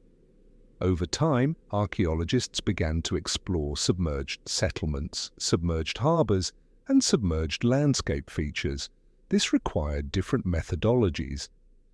The first step in underwater archaeology is often reconnaissance and mapping. This might involve snorkeling or diving to identify features visible from the surface, or it might involve using specialized equipment such as side-scan sonar or multi-beam sonar. These technologies produce acoustic images of the seafloor, allowing archaeologists to see features without being able to visually observe them directly. Side-scan sonar works by transmitting sound waves at an angle to the seafloor. These waves bounce off features and return to the sonar unit. By analyzing the strength and timing of the returning signals, the sonar creates an image that shows features on the seafloor in remarkable detail. Linear features like roads or walls, regular geometric patterns suggesting artificial structures, anomalies in the sediment pattern. All of these can be detected by side-scan sonar, even in conditions where visibility underwater is poor. Multi-beam sonar is similar, but uses multiple beams of sonar simultaneously, creating detailed three-dimensional maps of the seafloor. This technology has been revolutionary for underwater archaeology, allowing teams to map areas quickly and to identify targets for further investigation. Once potential sites have been identified, the next step is often to send a remotely operated vehicle, or ROV, to investigate. An ROV is an underwater robot equipped with cameras, lighting, and various tools. It is connected to the surface by a tether, and operators sitting in a control room aboard a research vessel can maneuver it, film what it encounters, and in some cases collect samples or operate small tools. ROVs can descend to depths where human divers cannot go safely. The Titanic, for instance, was explored using ROVs because the wreck sits at depths of nearly 12,000 feet, far deeper than humans can safely dive. For shallower sites, those in water less than a few hundred feet deep, human divers remain the primary exploratory tool. A team of archaeologists and technical divers will descend to the site equipped with underwater cameras, measuring devices and tools. They will photograph features, make measurements, collect samples, and map the site. Modern digital underwater cameras produce remarkably clear images even at depth and in dim light. One of the most important innovations in recent underwater archaeology has been the use of submersibles capable of carrying researchers directly into deep water environments. Alvin, a three-person deep-sea submersible operated by the Woods Hole Oceanographic Institution, has been used for decades to explore the ocean floor. Robert Ballard, who famously located the Titanic wreck in 1985 using ROV technology, has also used submersibles to explore underwater archaeological sites, including the work at Atlit Yam mentioned earlier. The challenges of underwater archaeology are substantial. The underwater environment is corrosive. Metal artifacts can be covered with concretion, a hard buildup of minerals and biological material. Organic materials like wood can be attacked by wood-eating organisms or decomposed by bacterial action in oxygenated water. The pressure at depth affects human physiology, limiting how long a diver can safely remain underwater. Decompression sickness, or the bends, is a real risk if proper procedures are not followed. Cold water can cause hypothermia.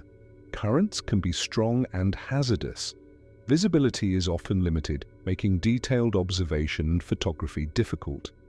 Despite these challenges, the pace of underwater archaeological discovery has accelerated in recent decades. New technologies are making exploration more feasible and safer.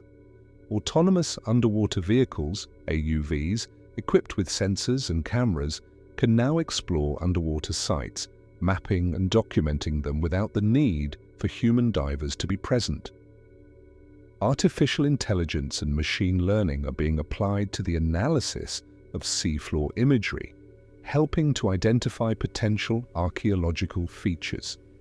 The geological evidence for such events comes from the careful study of stratigraphy, the layers of sediment and soil that accumulate over time.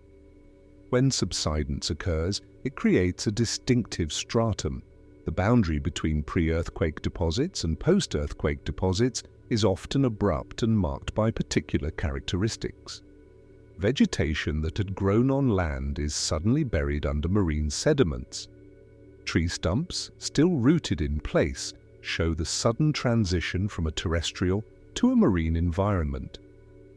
Additionally, marine explorers, including Robert Ballard, have investigated the Black Sea floor using submersibles and advanced underwater technology, though interpretations of the seafloor features remain contested among scientists. Some researchers report what appear to be ancient harbour structures or human-made settlements at significant depths, while others argue that such interpretations require more definitive evidence. One of the most significant developments in recent years has been the collaboration between oceanographers and archaeologists. Oceanographers studying ocean processes, climate change, sea level change, and seafloor geology have begun to recognize that archaeological sites can serve as markers for past ocean conditions. A submerged settlement at a known depth, dated to a specific time period, provides a data point for the history of sea levels. Archaeologists and oceanographers are now working together to use these data points to build more accurate models of sea level change through time. The discovery and documentation of submerged civilizations has implications that extend far beyond academic archaeology.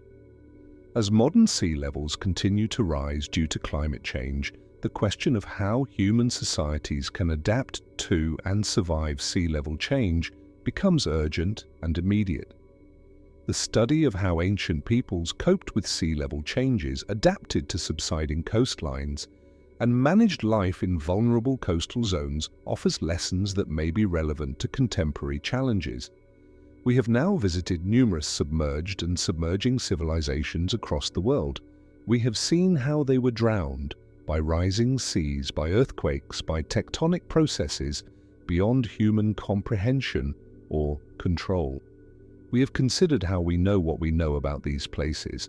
But before we conclude our journey, we should pause and consider what the submerged civilizations of our planet's past might teach us about adaptation, resilience, and the relationship between human societies and the natural environment. The first and perhaps most obvious lesson is that human settlement has always been concentrated in coastal zones. From the earliest periods of human history, people have been drawn to the coasts. The reasons are numerous and straightforward. The sea provides protein in the form of fish and shellfish. Coasts are typically positions of advantage for trade, allowing access to distant lands via maritime routes.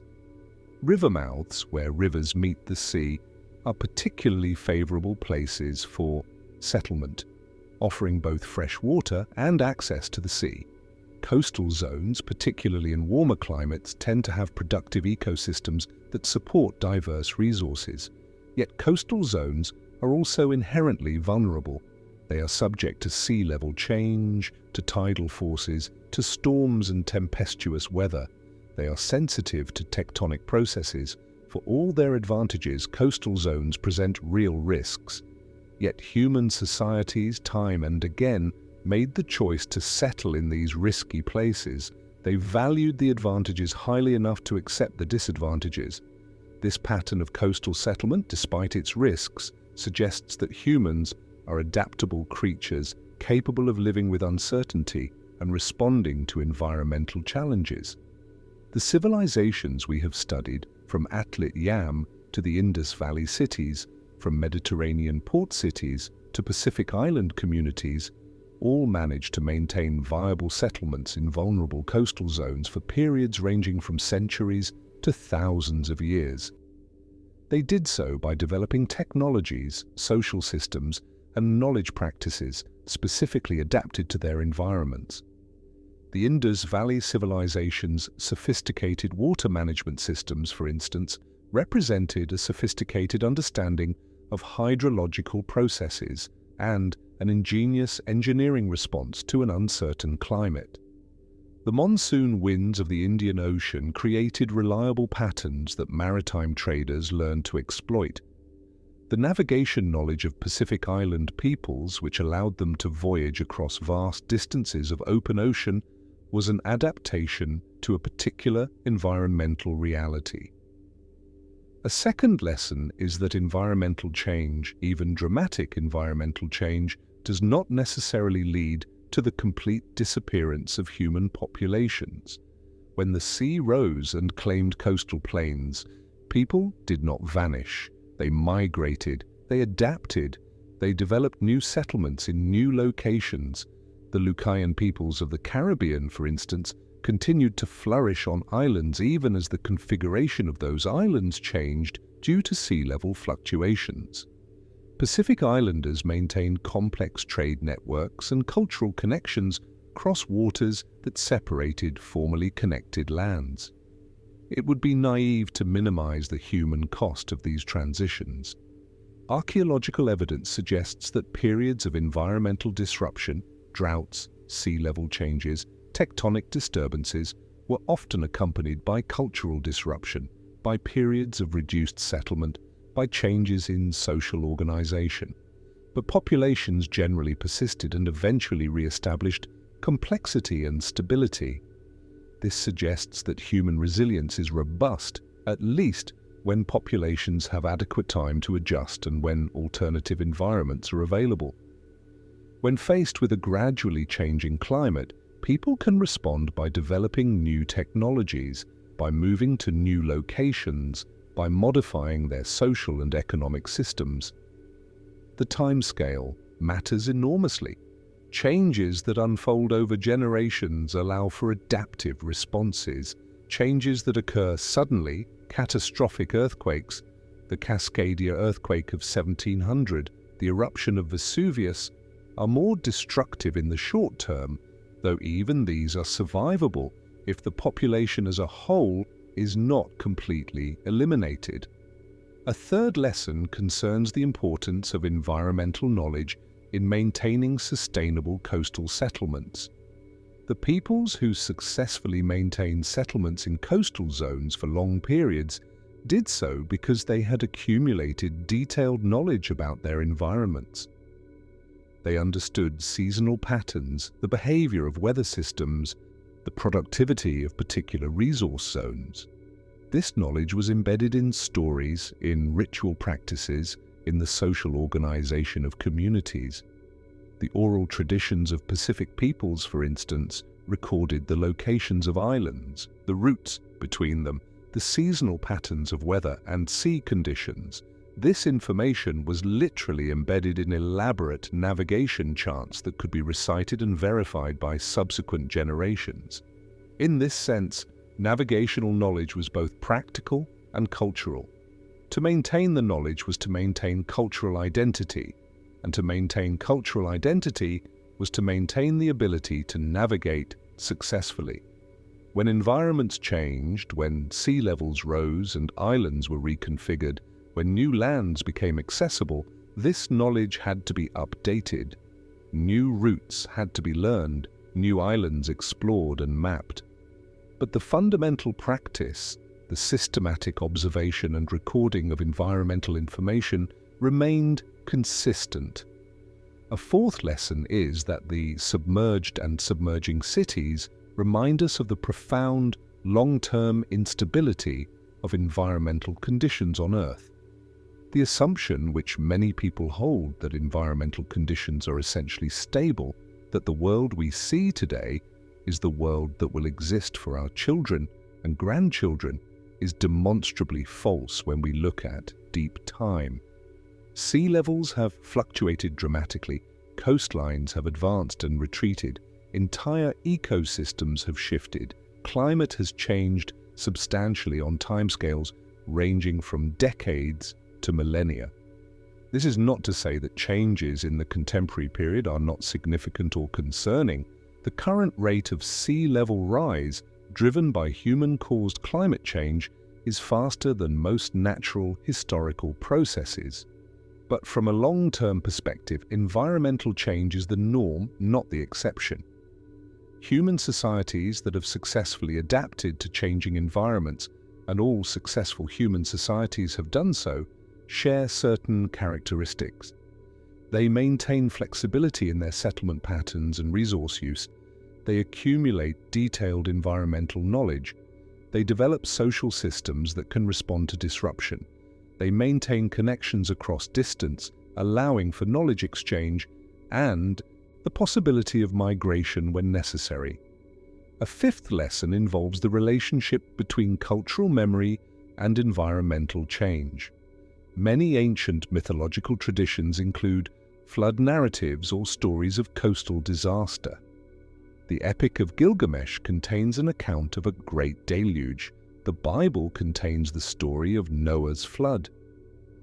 Flood myths appear in Hindu traditions, in Greek mythology, in Native American traditions across North America. Some scholars have proposed that these stories preserve cultural memories of actual environmental catastrophes: the Black Sea deluge, tsunamis from earthquakes, the submergence of coastal lands under rising seas. Whether or not any specific myth corresponds to any specific historical event is debatable, and the evidence is inconclusive. But the prevalence of flood narratives across diverse cultures suggests that coastal flooding has been a recurrent theme in human experience. Populations living in coastal zones were periodically struck by tidal waves, storm surge, or sudden sea level changes.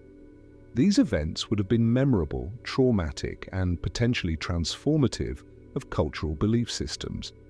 They would have been transmitted as oral stories and eventually, in some cases, incorporated into written mythology. This suggests that for populations living in vulnerable coastal zones, the awareness of environmental danger was built into cultural narratives. Stories of flooding were passed down not merely as entertainment but as a form of knowledge transmission, a way of encoding environmental risk into cultural practice. Rituals and ceremonies might have been designed in response to this awareness, creating behavioral patterns that increased resilience. A sixth and final lesson is perhaps the most sobering: the fact that environmental change, even dramatic change, can lead to the obliteration of human settlements and the loss of cultural knowledge. The sites we have studied, Atlit Yam, Caesarea, Ugarit, the submerged settlements of the Caribbean and Pacific, represent only the portions of human history that we have been able to locate and document. The vast majority of submerged settlements from the post-glacial period have never been found.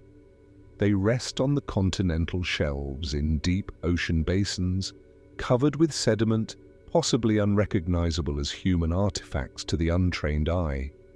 This means that a significant portion of human history is effectively lost to us. We will never know the names of most of the people who lived in these settlements. We will never read their histories, their literature, their philosophy. We will never fully understand their cultures, their beliefs, their ways of life. They lived, they built, they struggled, and then the sea claimed them, and the sediment covered them, and they were forgotten. The loss of this history is not merely a matter of academic regret.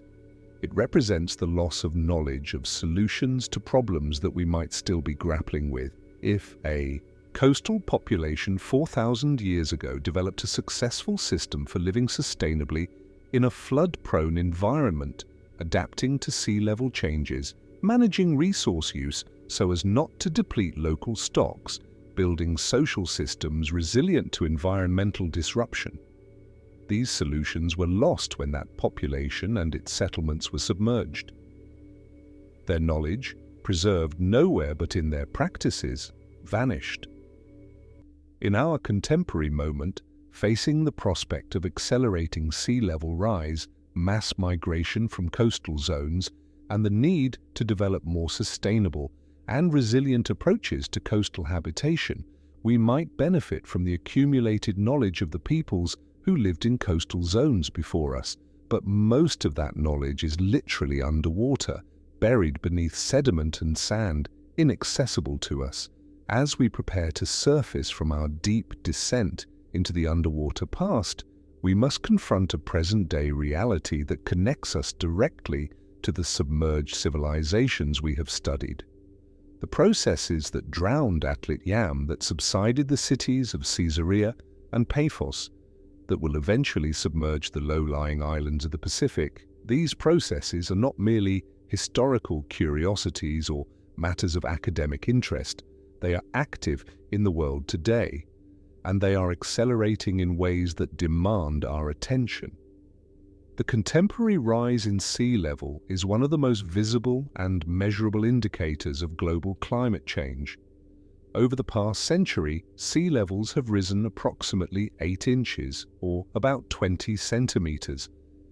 But the crucial detail is that the rate of rise has been accelerating. From the 1990s through the early 2000s, the rate was approximately 2 to 3 millimeters per year. By 2023, this had increased to approximately 4.5 millimeters per year. In 2024, the rate was measured at even higher levels. Some analyses recorded approximately 6 millimeters, making it roughly twice as fast as the rate measured in the 1990s. Scientific models suggest that if this acceleration continues, global sea levels will rise by an additional 6 to 7 inches over the next 30 years. The causes of contemporary sea level rise are well established and distinct from the natural post-glacial rise that we discussed in our earlier sections. The primary cause is thermal expansion. As seawater warms due to increased atmospheric temperatures, it expands, taking up more volume. A secondary but increasingly significant cause is the melting of ice on land, particularly the Greenland ice sheet and the Antarctic ice sheet, as well as mountain glaciers worldwide. When land-based ice melts, the meltwater flows into the ocean, adding volume.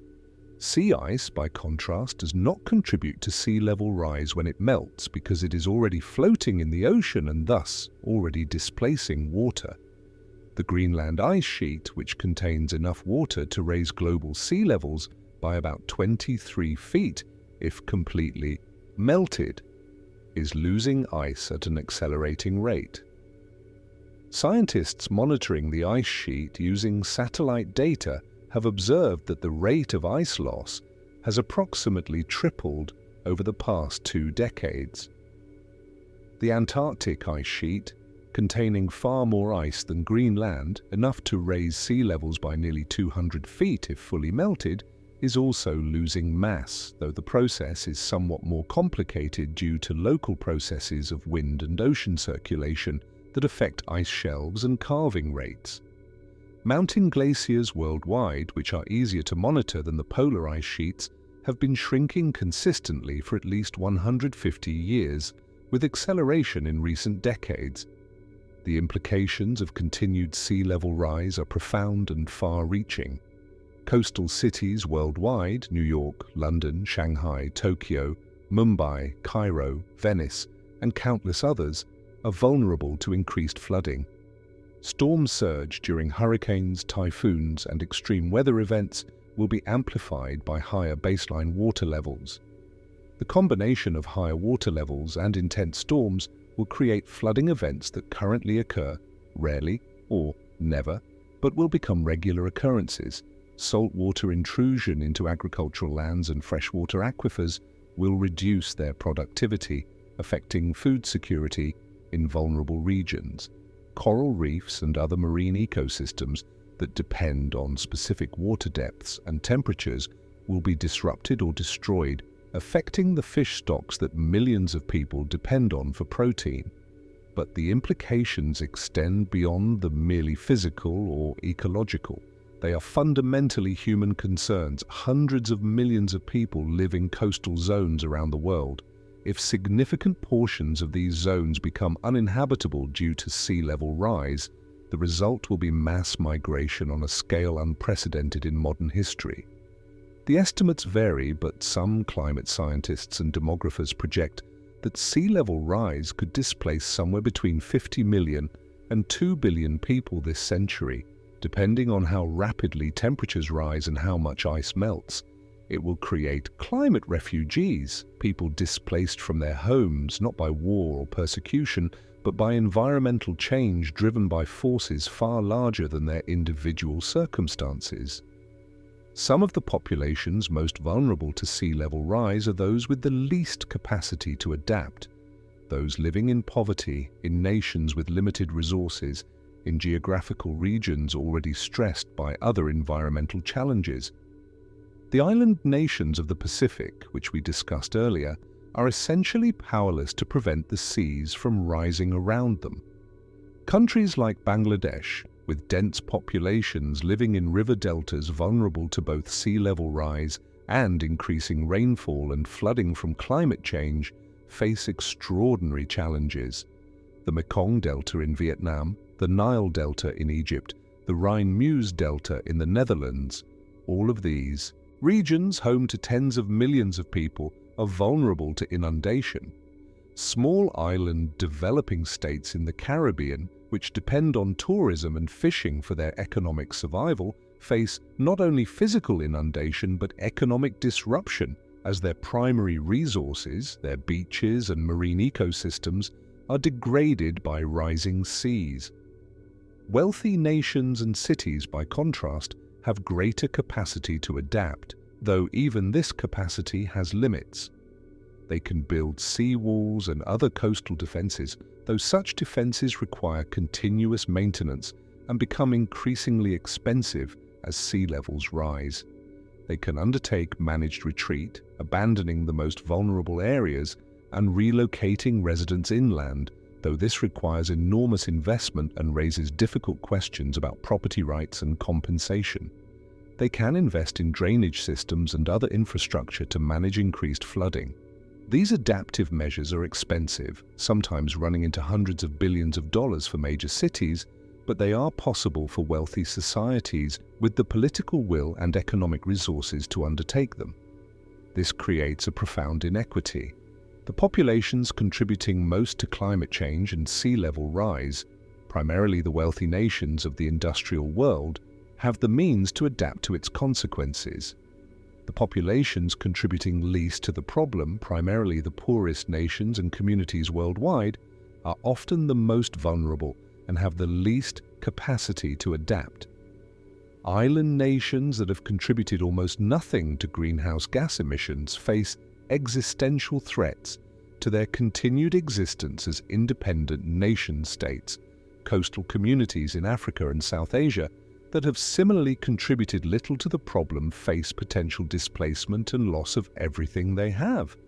This inequity echoes through history, connecting the contemporary crisis to the experiences of ancient coastal peoples who had no responsibility for the forces that displaced them. This inequity also raises profound questions of justice and responsibility. What do wealthy nations owe to populations being displaced by sea level rise they helped cause? How will international law address the status of people displaced by rising seas? Will they be recognized as climate refugees with some special status under international law? Will wealthier nations accept climate migrants from smaller island nations? How will property rights be determined for land that is permanently inundated? How will cultural heritage be preserved when ancestral lands disappear beneath the waves? These questions are only beginning to be grappled with in international forums, and clear answers remain elusive. One particularly poignant aspect of contemporary sea level rise concerns the loss of cultural heritage and archaeological sites. As sea levels rise, many archaeological sites that are currently on land will become submerged. Sites that are currently on the coast and partially submerged will be more thoroughly inundated. The rate of this inundation will accelerate relative to current rates as sea level rise accelerates. This means that the window for archaeological investigation of vulnerable coastal sites is narrowing. Sites that archaeologists might want to investigate in the future will be underwater, inaccessible, their information lost before it could be documented. It is a race against time, literally. As we approach the end of our journey through the underwater world, let us take a moment to consider the human dimension of submergence. The cities and civilizations we have studied were not merely abstract historical entities. They were inhabited by real people, people with names and faces, with hopes and fears, with loves and losses. The sites we have explored underwater were once above water, places where people walked, worked, loved, suffered, and died. Imagine, if you will, being one of these people. Let us imagine a merchant living in Caesarea in the 2nd century CE. Your name might have been something like Marcus or David or Ali. Caesarea was cosmopolitan enough to have inhabitants from many cultures and faiths. You have lived your whole life in Caesarea. Your family may have been there for generations. Your business involves maritime trade. You have ships that carry goods to ports throughout the Mediterranean. Your wealth comes from the sea, and your life is intimately connected to the harbor and the port. You know Caesarea's harbor intimately, the way the light falls on the water in the morning, the complex sounds of merchants bargaining in multiple languages, the acrid smell of fish and salt water mixing with spices from distant lands. You know the currents and the seasonal patterns of storms. You know the best times to sail and the times when it is foolish to venture out. Your children have grown up playing on the waterfront, learning to swim in the shallow areas, hearing stories about the great trading voyages. Your house overlooks the harbor. You have invested in properties within the city. You have built a good life in this place, a life interwoven with the rhythms of maritime commerce. And then in the year 749 CE, the ground shakes. It is not a gentle tremor that passes quickly, but a violent, sustained movement that seems to last forever, though it probably lasts only moments. Buildings collapse around you. The carefully engineered harbor structures that merchants have relied upon for centuries crack and crumble.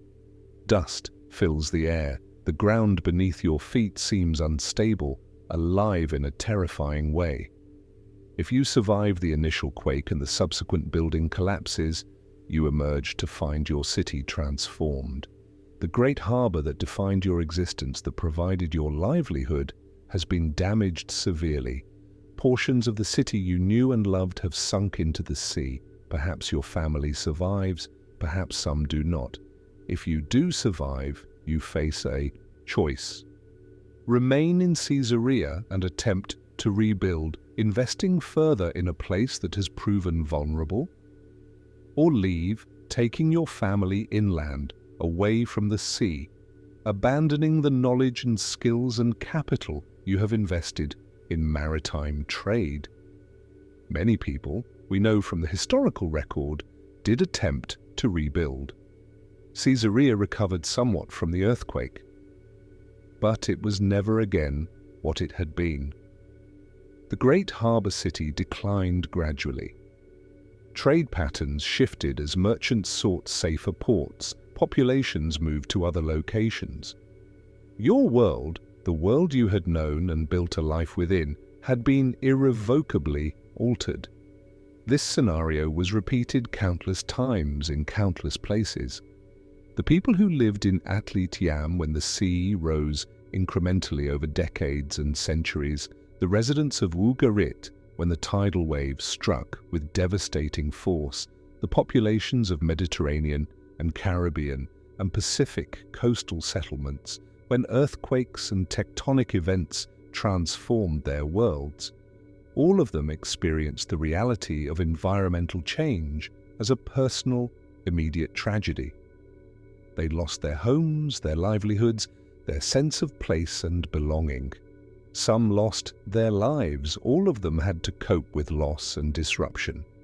It is easy, when studying the past from the comfortable distance of centuries or millennia, to treat human loss as an abstract phenomenon, to see the submergence of a city as a curious historical event, a footnote in an ancient history textbook.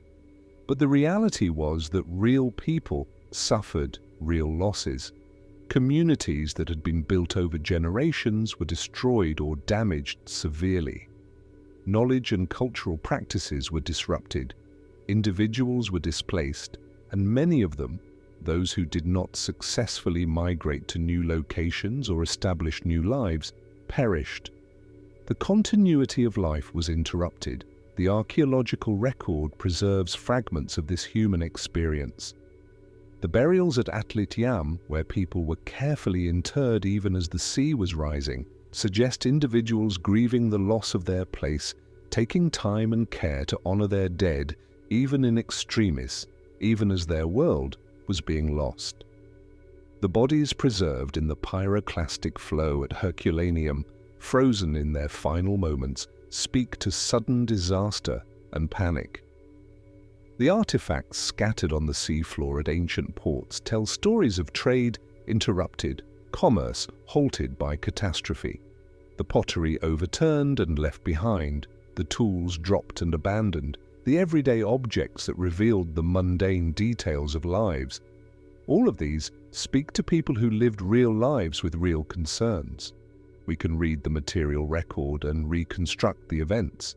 We can analyze the artifacts and understand something of how people lived, but we cannot fully access the subjective experience of the people involved, their emotions, their thoughts, their sense of loss and disruption.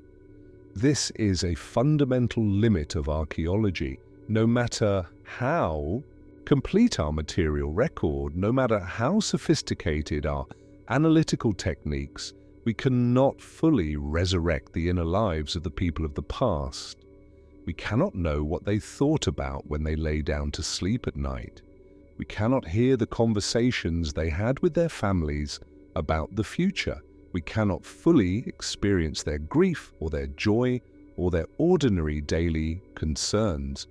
Yet we can cultivate empathy. We can recognize that the people of submerged cities were not so fundamentally different from us. They valued their homes, their communities, their livelihoods. They were adaptable and creative, capable of solving problems and building complex societies. They were also vulnerable, subject to environmental forces beyond their control. This combination of capability and vulnerability, this fundamental human condition, connects us across millennia to the people whose cities now rest on the ocean floor. This empathetic recognition becomes particularly important when we consider the contemporary situation. The populations facing displacement due to sea level rise today are descendants of ancient coastal peoples. They inherit, in many cases, cultural traditions that stretch back many generations. They maintain connections to specific places, specific landscapes. The threat to displace them is not merely an environmental or economic issue. It is also a cultural and spiritual issue of profound significance. The residents of Tuvalu or Kiribati, facing the prospect of permanently losing their home islands within the lifetimes of their children and grandchildren, are not facing an abstract environmental change. They are facing the loss of their ancestral lands, their cultural inheritance, the physical and spiritual grounding that connects them to their history and to each other. This connects them directly to the experience of the peoples of Caesarea, of Atlit Yam, of countless submerged settlements throughout history. Like their ancient predecessors, they face a choice that is not truly a choice. Attempt to adapt and hold on to their place despite the rising waters, or accept displacement and seek new homes elsewhere, carrying with them only what can be transported. The parallel is instructive and sobering. We know from the historical record that some populations successfully adapted to sea level change and coastal transformation, maintaining settlements in vulnerable zones for centuries or millennia. We also know that some populations were forced to abandon their settlements and migrate to new locations. We know that these processes were often traumatic, involving loss of life, loss of cultural knowledge, loss of connection to place. And we know that this pattern has been repeated across millennia in every part of the world among all human populations. We have now completed our descent through the waters of time. We have visited the Mediterranean and the Indian Ocean, the Caribbean and the Pacific, the Black Sea and the continental shelves where ancient settlements rest in darkness. We have witnessed the mechanisms by which civilizations were submerged, whether gradually by rising sea levels or suddenly by tectonic catastrophes. We have seen how human populations responded to these changes, adapting or migrating, persisting or perishing. We have considered the voices of individual people caught in these transformations, and we have reflected on the connections between the ancient past and our contemporary moment. What emerges from this long journey is a portrait of human resilience and human vulnerability, hope and loss. Our species has always been drawn to coasts despite their risks. We have built great cities in vulnerable zones. We have developed sophisticated technologies and knowledge systems for living in these challenging environments. We have created cultures and communities that endured for centuries or millennia, even in the face of environmental change and challenge. Yet we are also profoundly subject to forces beyond our control. No human ingenuity can prevent sea levels from rising. No engineering can permanently hold back the tide. No policy can legislate away the physics of thermal expansion and melting ice. Eventually, all coastal settlements face the prospect of transformation or abandonment.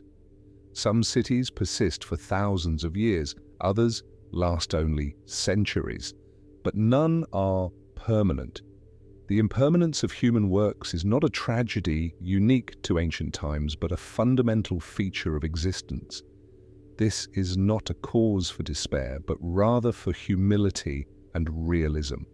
If we understand that environmental change is inevitable, that coasts are inherently dynamic and vulnerable, we can plan more intelligently for the future. We can recognize that living in coastal zones requires a kind of acceptance of risk, a capacity to adapt when conditions change, a willingness to migrate when necessary. We can build systems and societies more resilient to disruption. We can invest in knowledge and cultural preservation so that if displacement comes, something of what we have built can be transmitted to future generations. The submerged cities of the past also remind us of what is at stake when we allow environmental change to happen unchecked. When Atlit Yam was abandoned and submerged, the knowledge systems of the people who lived there were lost to us for thousands of years. The particulars of their daily life, their technologies, their artistic traditions, their stories, these vanished beneath the waters. Fragments remain, preserved by chance and the particular conditions of underwater archaeology. But the vast majority was lost forever. We face a choice now in the contemporary moment about what we preserve and what we allow to be lost. The archaeological record of coastal sites is threatened by rising seas. If we do not investigate these sites now, document them, preserve what information we can in digital archives and museums, entire chapters of human history will be obliterated. And this is not merely an academic concern. It is a matter of preserving human knowledge and heritage for future generations. But there is also a larger message embedded in these submerged worlds. The fact that civilizations rise and fall, that great cities are sometimes claimed by the sea, that the landscape is not stable but constantly changing, this speaks to a fundamental reality of existence. Impermanence is written into the fabric of the world. Nothing that humans build lasts forever in the longest view. All of our achievements, all of our cities, all of our cultural productions are temporary in the grandest measure of time. The mountains themselves will eventually erode to plains, the continents drift, stars burn out. In this context, a city that endures for 2,000 years is not a permanence but merely a longer-lasting impermanence. This might seem melancholic, and indeed there is something melancholic about contemplating the ruins of civilizations now underwater, the traces of lives lived long ago now buried beneath sediment and sand. But this recognition is also, in a way, liberating and even transcendent. If we understand that our works are temporary, that we cannot control the ultimate fate of our settlements and cities, that forces vastly larger than ourselves shape the destiny of our creations, we might refocus our energy on what we actually can control, how we live now in this present moment, the quality of our relationships with other people and with the natural world, the knowledge we pass on to future generations, the care we take of the environment and of each other. The peoples of the submerged cities did not know that their settlements would eventually be claimed by the waters, or that archaeologists thousands of years in the future would be diving to investigate their ruins. They lived their lives in the present moment, building and creating and maintaining communities. They worked at trades and raised children and mourned their dead and celebrated their victories. They did what they could with the knowledge and resources they had available. Some of them survived environmental change, some did not. But all of them lived real lives, full of meaning and significance, regardless of what ultimately happened to their physical settlements and the material traces they left behind. The psychological and spiritual reality of their lives, their emotions, their aspirations, their sense of meaning and purpose remains largely inaccessible to us, separated as we are by time and cultural difference. But we can recognize the fundamental similarity.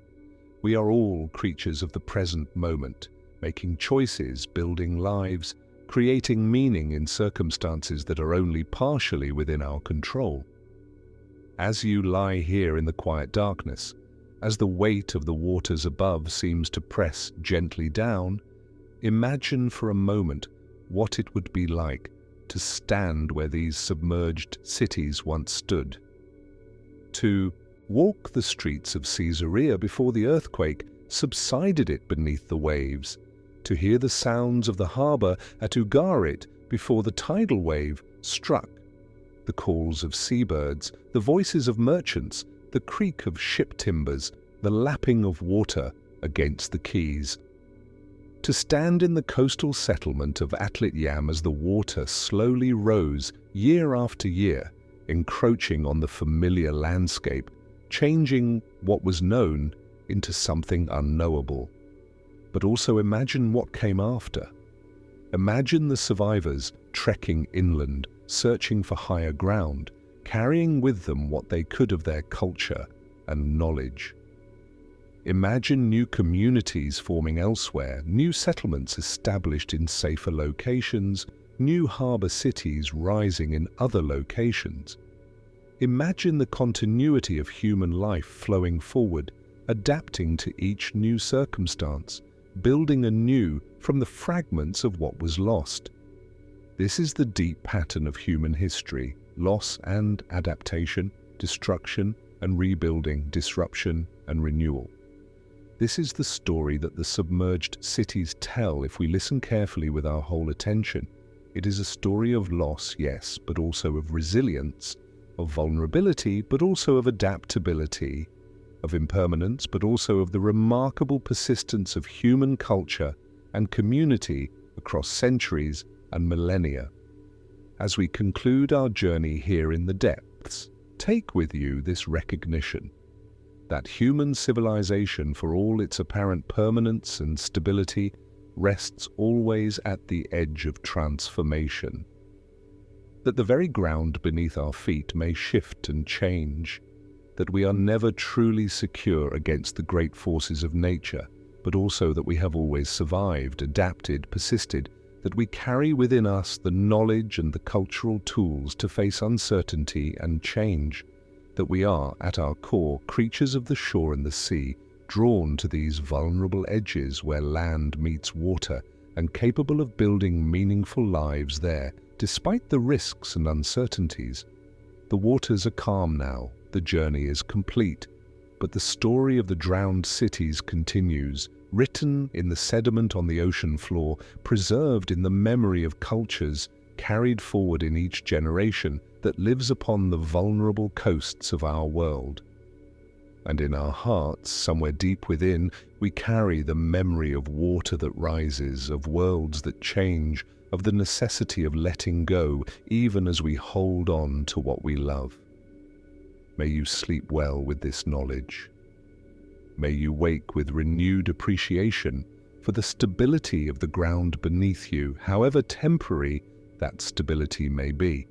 And may you remember that you are part of a long, unbroken chain of human settlement and adaptation that stretches back through millennia, connecting you to all those who came before, including those whose cities rest now in the deep, preserved in the darkness, waiting for the slow work of archaeology and time to reveal them once more. Thank you for joining me on this profound journey through the underwater world, through the submerged cities, and the long history of human adaptation to changing seas. If you found value in this exploration, if the stories moved you, if the history resonated with you, if you felt the contemplative weight of these ancient losses, I would be deeply grateful if you would consider liking this video and subscribing to Whispers of Time.